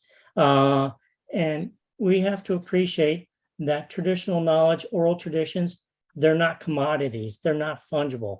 We can't make them proprietary. They belong to the tribe. I really emphasize that. And a lot of these points and these observations from my lessons learned working with tribes, you will find it in the guidance. It just may not pop out or be readily available, but it's there. I would also realize that when you're engaging with a tribe, you may not be ready to hear what they have to say. And I'm reminded of an elder, actually with the Seminole tribe, told me something, and I asked him, why didn't you tell me this before? He said, you were not ready to hear it. And I said, what do you mean? He says, just because you have something important to say doesn't mean you say it now. You wait till the person that you're talking to is ready to hear it and understand it, and you weren't ready to hear it. So when you're working in engagement tribes, I think it's important to understand that they're teaching. Oftentimes when you're talking with them and engaging with them, they're teaching you, and they won't teach you a lesson until you're ready to hear it. And we need to be appreciative of that. We want that information now, but they're the ones that will tell us whether or not we're ready to hear it. And also I would respectfully suggest that for the agencies that are listening, some knowledge can't be shared. We talk about being concerned about information being exploited, appropriated, and other sins, but some information cannot be shared. And I'll give you an example. A tribe I work with in the Southeast, their belief is that if they tell an outsider why a medicinal plant has medicinal value or ceremonial value, it loses that value if it's shared outside the tribe. So we have to, when we're working with tribes, we have to acknowledge that maybe the only thing that can be told to us is that it's important. And we have to respect that, and we have to trust where the tribes are coming from. How am I on time, David? You can take another couple minutes, and then we'll have one short comment from your responder. Okay, because I'm really trying to condense everything that I had prepared down for you. That's all right. I'm gonna condense myself too. I'll try to quickly sum up, and I apologize. I've been jumping and being kind of short on my comments. When people talk, it's been my experience talking with a lot of agencies that traditional knowledge is often worded or framed in the perspective of complementing Western science. The guidance talks about you don't use another line of knowledge to validate traditional knowledge. But I like to talk about how we view traditional knowledge agencies.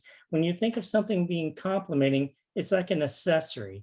And that's not how we need to look at the tribal voice.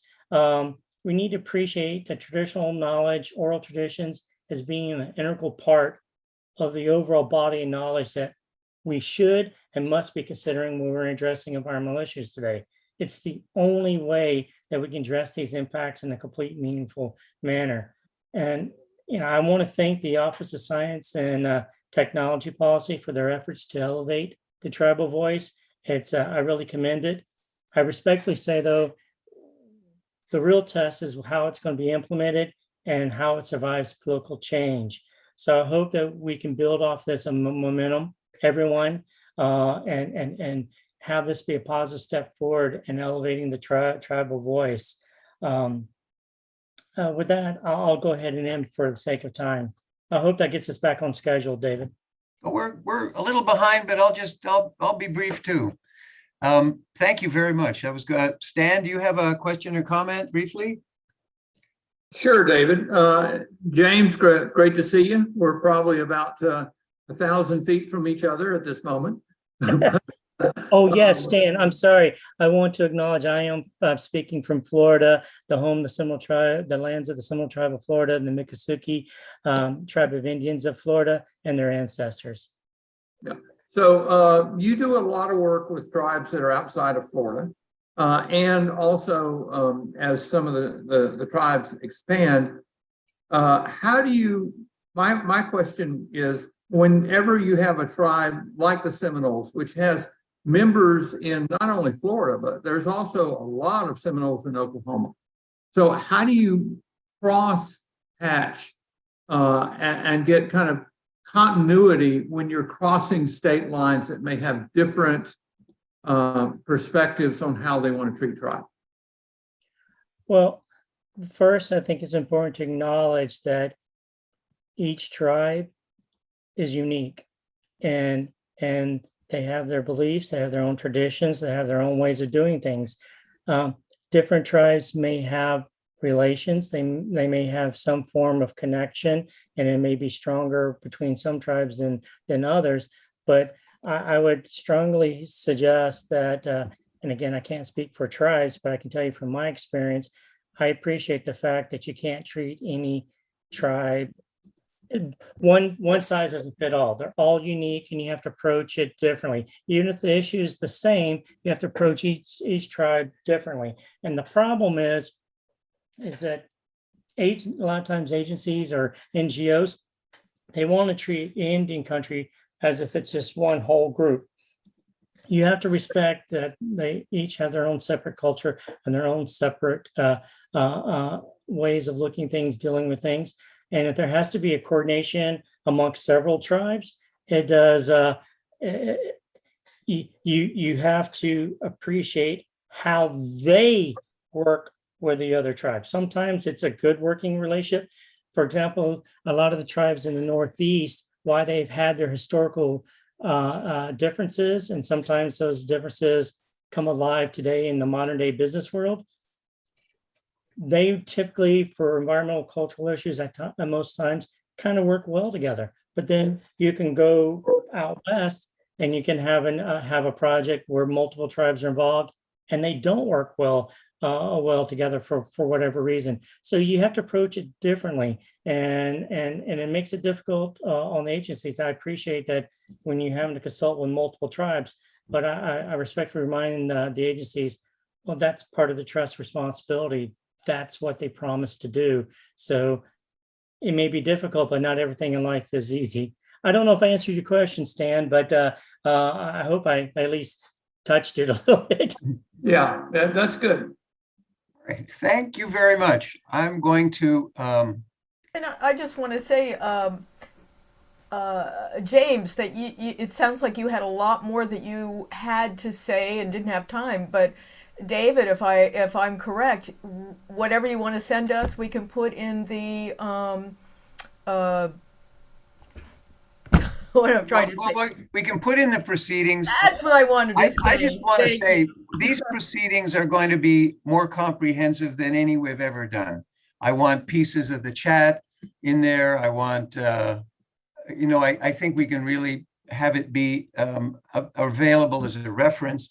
And there are many people here making comments that people doing this work might want to contact for support.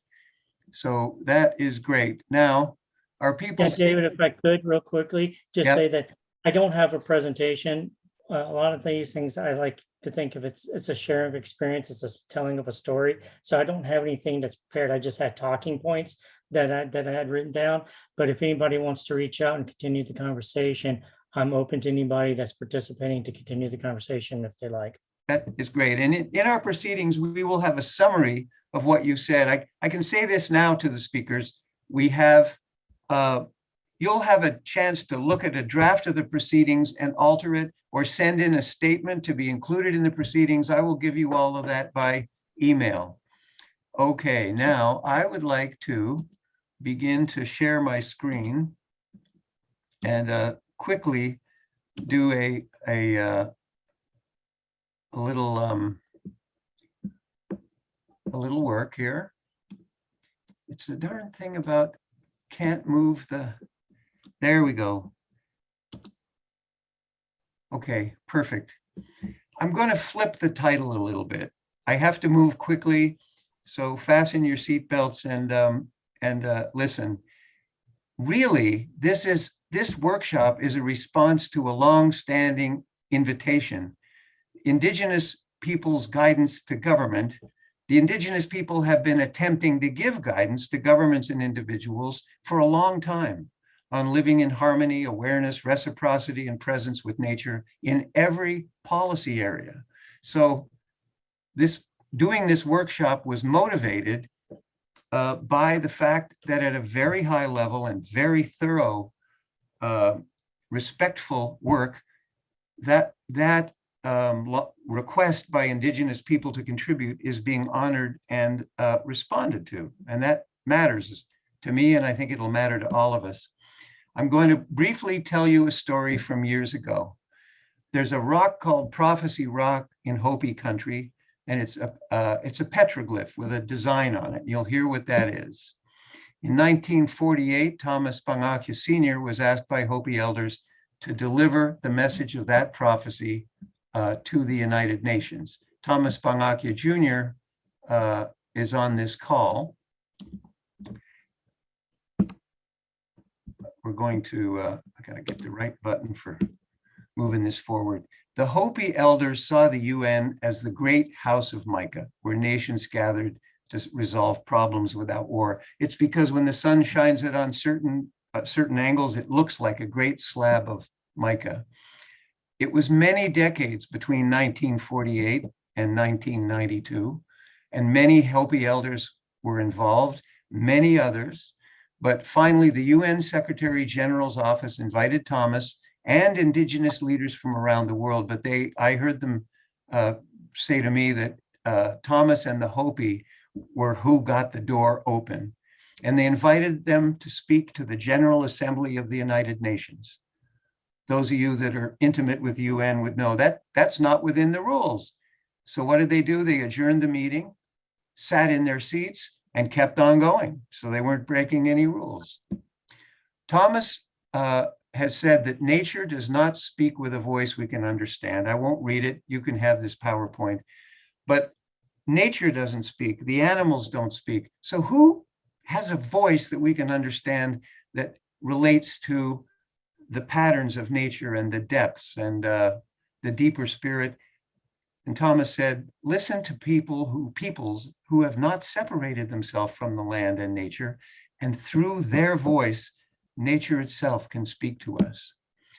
At the UN, Chief Oren Lyons on the right and Thomas on the left held up a picture of Prophecy Rock and explained a key part of the prophecy, that the upper path is the path of high technology and high speed, and the lower path is one of remaining in harmony with the earth.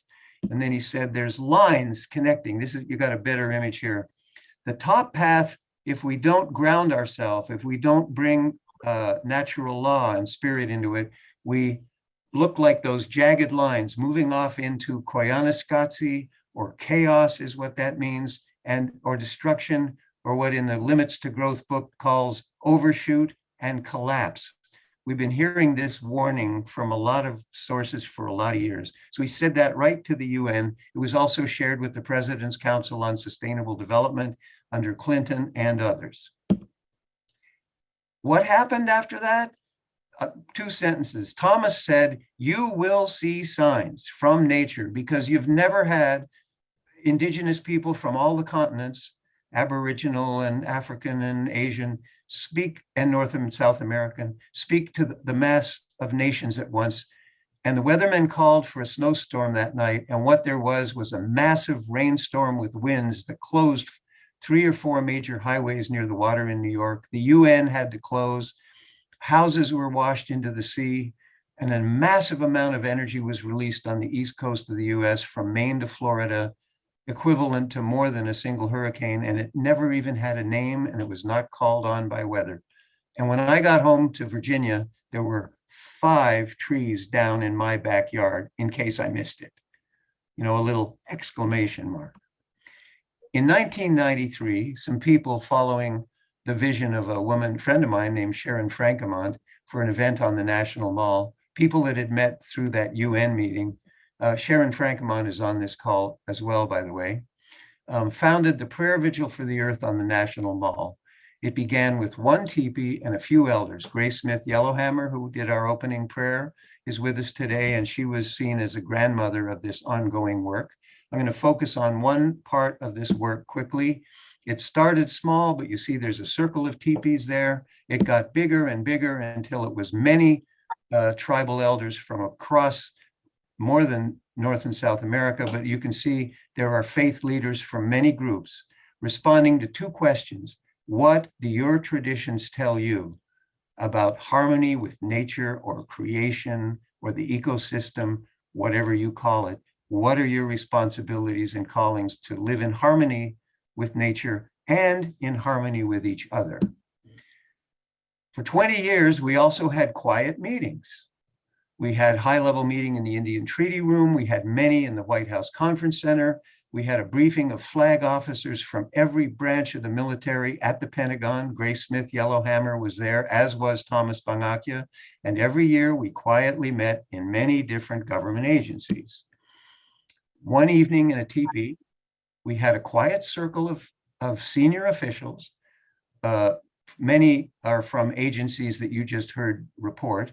Several of them were Senate confirmed, and they sat inside a teepee. It was not an announced event, and they had some teachings and ceremony from Grace Smith Yellowhammer, and then spontaneously Chief Orville Looking Horse, 19th generation of the white buffalo calf woman pipe, was ushered in, and it was a moving, deep conversation that I think had an impact on everyone there. And I'm still in touch with the people that were inside that teepee.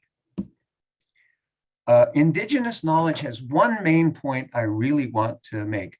That's a blanket I got from Grace Smith Yellowhammer there. I call them a Navajo blanket. And it isn't just that we call upon the indigenous peoples, their elders, their tribes, their officials, their scientists, to comment on useful information on management of lands or forests or the geography of placement. Where do you put a road and where don't you? Not just water, and not even a big system like climate. Every piece, every individual thing we do in reaction with nature is like a thread in that blanket, and you don't really address them one at a time. You heard several speakers say, different ways, like Omitakwiyasin in Lakota, all life is interconnected, and we are invited to act with integrity, awareness, and respect for the entire living world of which we are a part. That too is native science. And Western science didn't start talking about holistic approach, total ecosystem. We didn't know that trees talk to each other until long after I was born. So we're making progress, and maybe now we have the ears to hear. That's my hope. So I just want to say thank you, everyone, for being here, and thank you, Thomas, for being a groundbreaker. That was my brief summary, and we don't have a respondent for me because the respondents are everyone on this call deciding what's your calling, what's next for you. So we're now going to open it up to excuse me, I have to end share.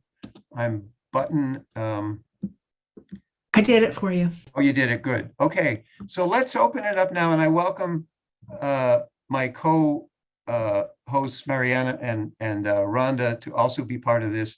But if any of the respondents or Mariana or Rhonda have something from the chat they would like to bring up, also any of the speakers could be recognized to make an additional comment or make a comment to another speaker. It's sort of a free-form round robin just for a few minutes that we hope will continue. We also might do another one of these in a year when the agencies have case studies to report. I think it would be wonderful. Mariana, I'll turn it over to you. Well, I'm wondering if any of the people who spoke from the agencies have any responses to some of either the comments in the chat or what their fellow presenters have said. And if you raise your hand. That would be great because then I could see you. So I can't see everybody, and I'm going to unpin David if I can figure out how to do that.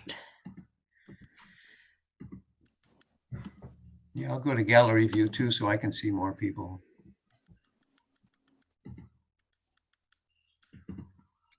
If you're at, yeah, the participants are going to have difficulty unmuting themselves quite possibly.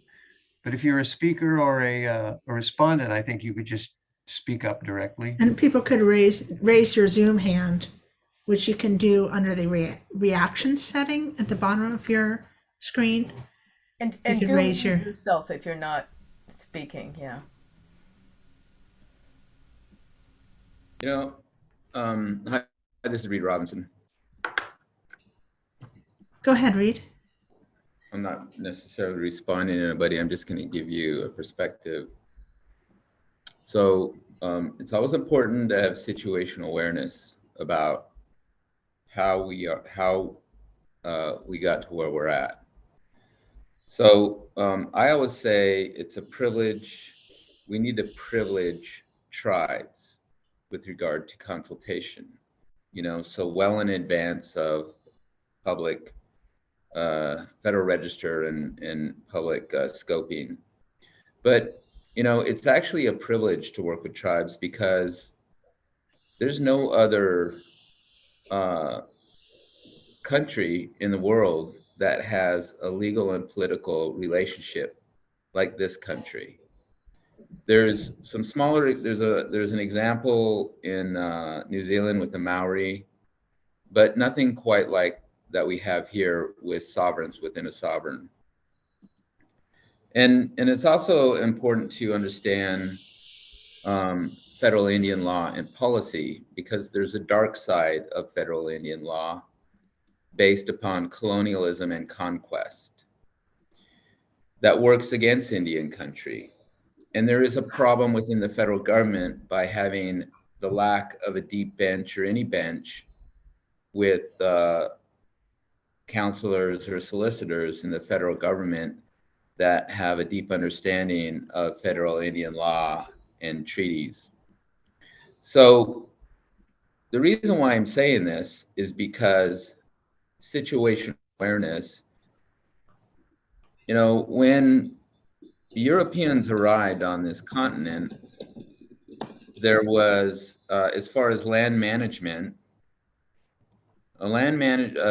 a European colonial land management prescription was put upon the North American continent.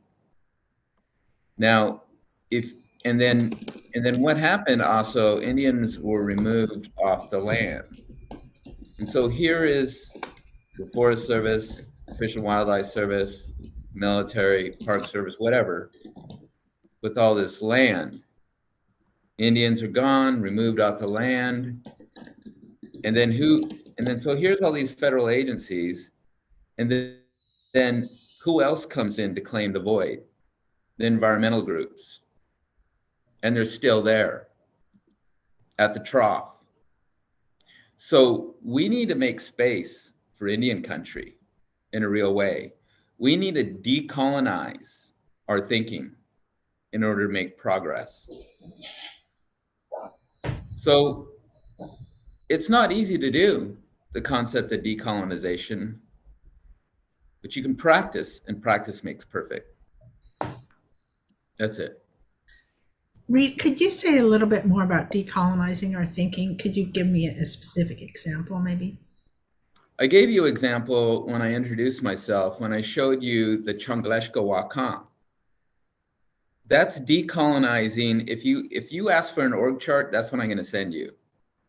And there may be some names in there, but it's not going to be that top-down org chart. The only thing top-down that I focus on is the nation-to-nation relationship, because decisions are made between leaders, decision makers at the highest levels of government, and need to be pushed down to the field. It's not a bottom-up situation when it's nation-to-nation. So there's an example. Sometimes it's right in front of us. Thank you. I have a question, something that came up that I'm curious about myself. The question was that to remember that not all tribes have treaties, and there are also tribes that are not not federally seen as tribes. They are groups that don't have the recognition. And how, for those of you that are involved, the speakers or others, how is that going to impact the ability to actually work with these groups? And does the guidance mention that in any way?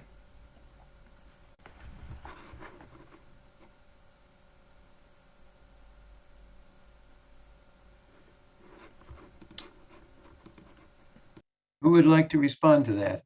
Where was it directed, Rhonda? It's directed to the speakers or anyone that has some thought regarding that. Perhaps Kim? Yeah.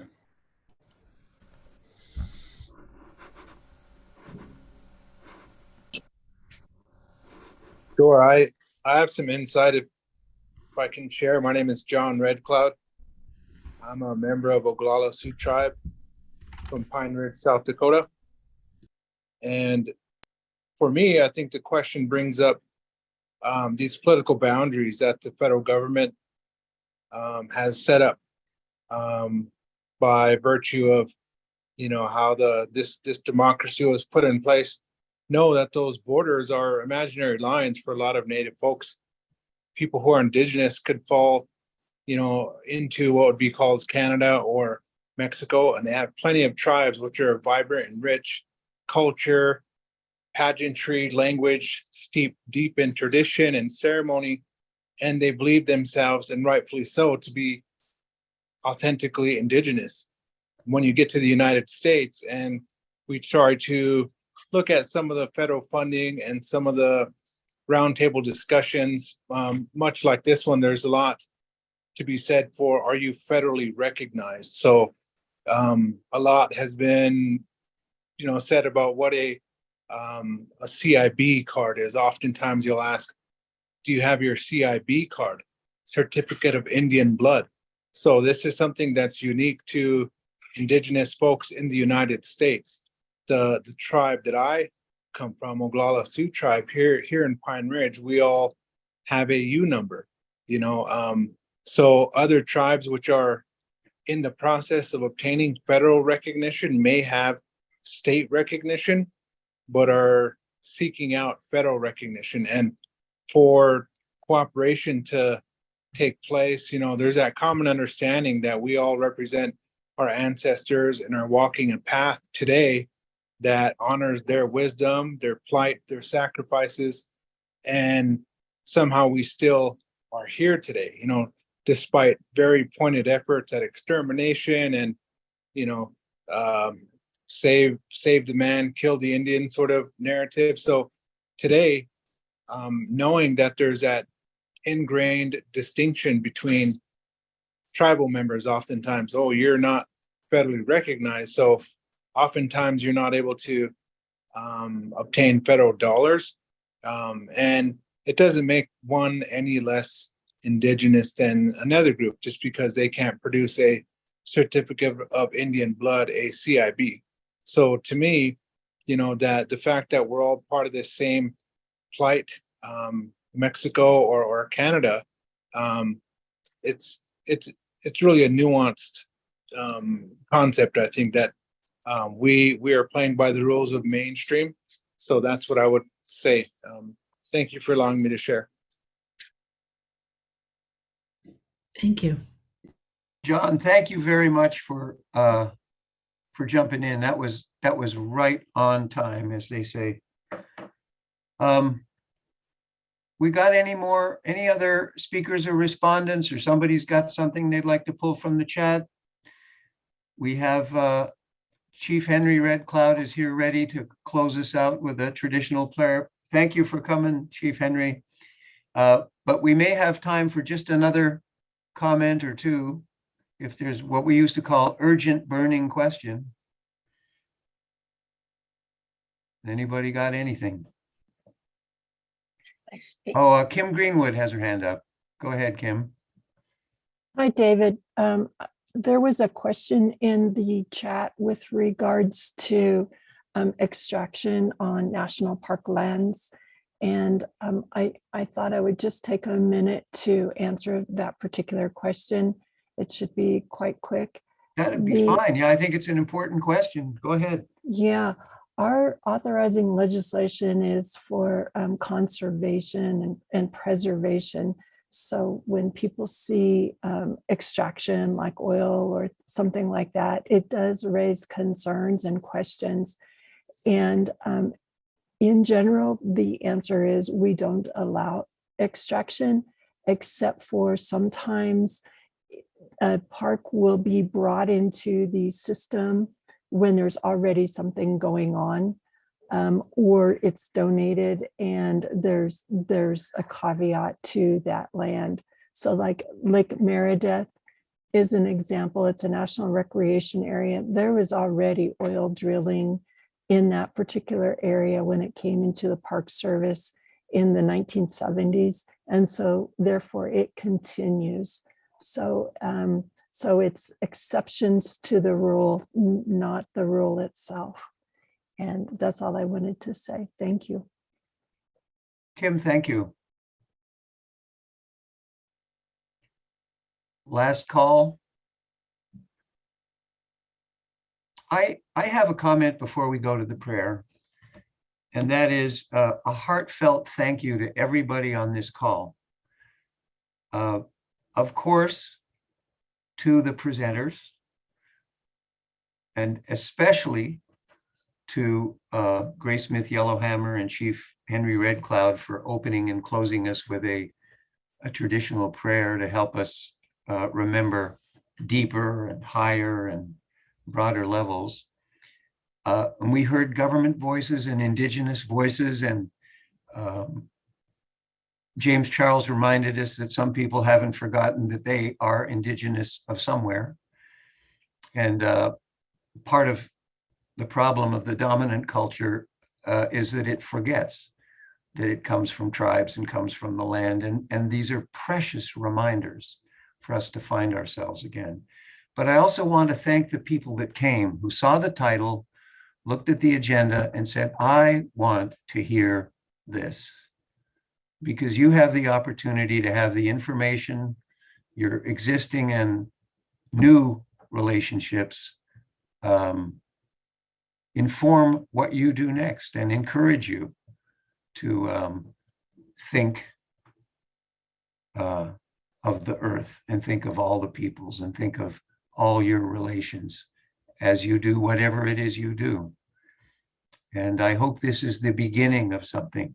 This roundtable was founded in the spirit that we heard today, but as a federal advisory committee and during a couple of the administrations, we had to wear a bit of a cloak, you know, and not sing every song too loud. But I rejoice that we could have this meeting today and just and be more fully who we all really are.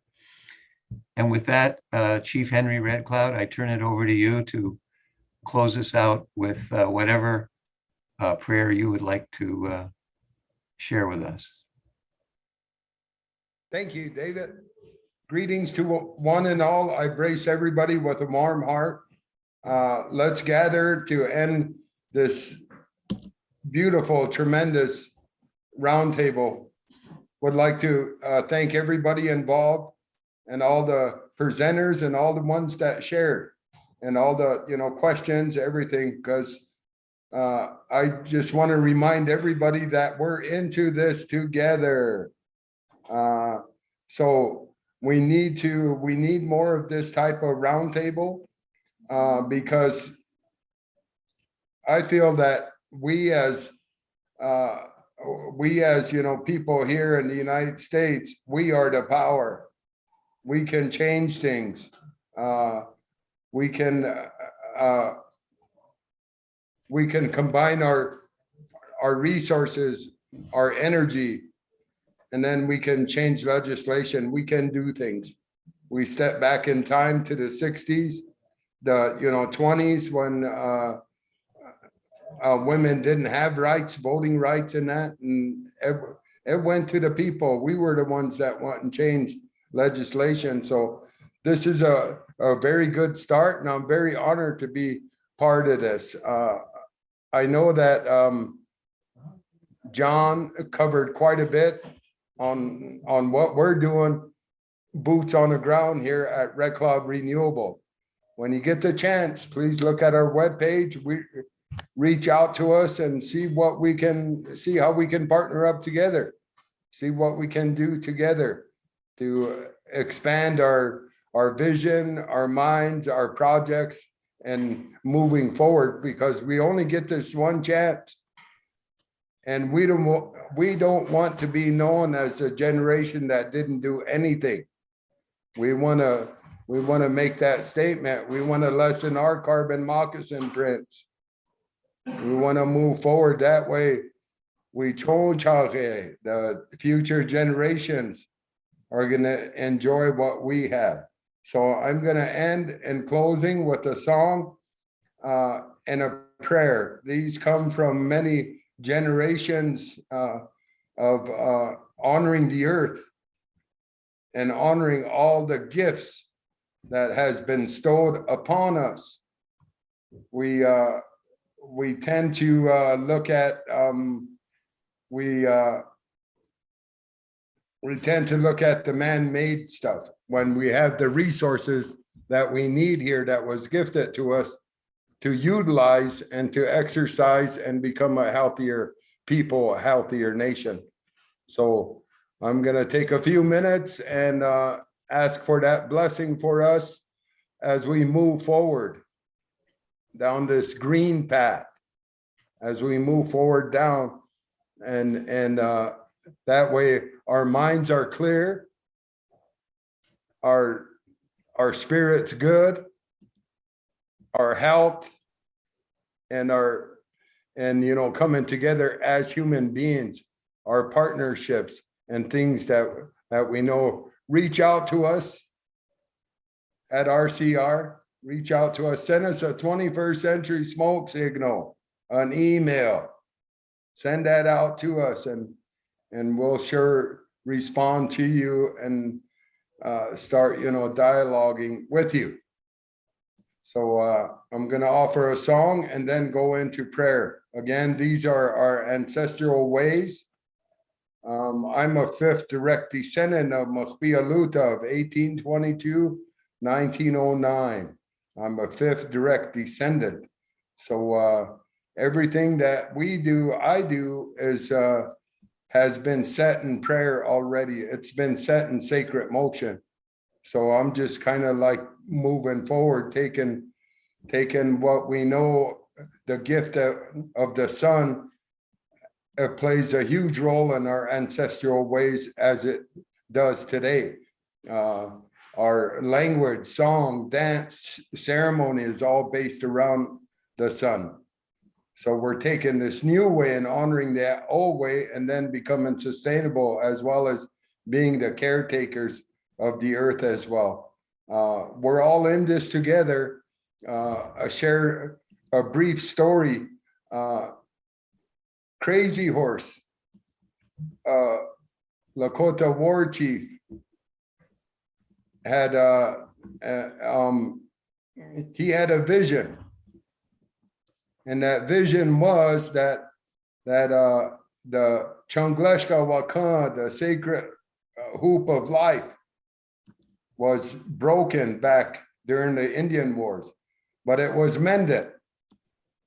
There's no beginning, no ending in this hoop of life. And it was broken and it was mended. And in the center of that hoop of life was the tree of life, which fell over dead. And here, the tree stood back up and started to throw leaf again, started to stand strong. And underneath the tree was all the nations, all the different colors of the human being, the white, the red, the black, and the yellow, all gathered underneath. We're at that point now, so we're there. The sacred hoop is mended, the tree of life is back up strong, and we as people are gathered around ensuring that future generations are going to enjoy what we have and our ancestors did. So with that, I'm going to go into song and prayer. Way ha ya we lo hey hey hey. Way ha ya we lo hey hey hey. Way ha ya hey ya oh we lo hey hey hey. Way ha ya ha ya. Way ha ya hey ya. Hey ya ya oh we lo hey hey yo. Way ha ya we lo hey hey hey. Way ha ya we lo hey hey hey. Way ha ya oh we lo hey hey hey. Way ha ya ya. Way ha ya hey ya oh we lo hey hey yo. Oh, tunkashila wa kantunka. Toka wo pilau kenicha. On betu washte wa helu yaku. You can't hell. Gawia tau heap. Niet gao tau chimpi. Kashila. Daku washte woi bletja. Woinkje. Nino washte. Chini snala ni wakant. Ni snala ijela. Katia topa ukichi oshte. Ujima koche. Ampete we kawonya wakan. Mini we choni kinina. Glavashte ake. O yate ki. Rihelia kel unkte. Ake kan wa kanja wa blenicha kuja heno wokye el unkte. Nishnala nin wakan. Nishnala ijela. O hinya ukichi pi unkte. Ahempi ampetu ioi. Ho mitako ayase. We're all related. Thank you. Whoa. Thank you very, very much, Chief Henry Red Cloud. I could smell the wood smoke from the fire and hear the drums when you were singing. And thank you. It was very, very good.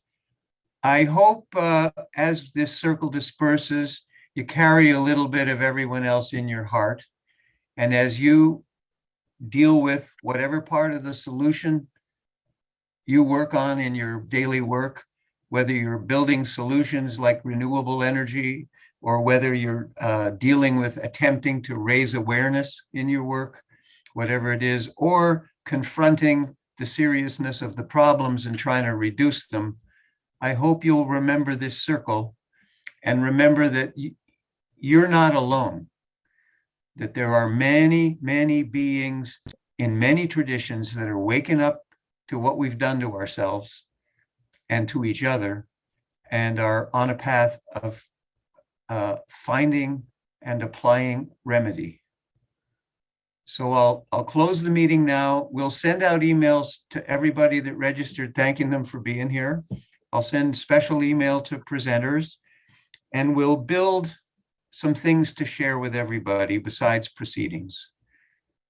If anybody would like to be on a list, if you want your contact points to be shareable, see, I've got a list of everybody and their organization and their email. Send me an email saying I'd like to be on that list, or yes, you can share how to find me. And my email is my name, David Berry, DAVIDBERRY @AOL.com. And I think that's something we'll share too, so that we are available to support each other. I wish you all connection for the rest of this day, and have a little peek at nature. You know, step outside and take a breath, and know that we're never really alone. If you even sitting here looking at your computer screen, you can feel the earth beneath your feet and under your bottom. You know, we're dreaming when we think we're not all part of this beautiful earth. And it's not a pleasant dream. So let's awaken to the good one. See everybody again in this circle. Thank Goodbye. you. And thank you for being here.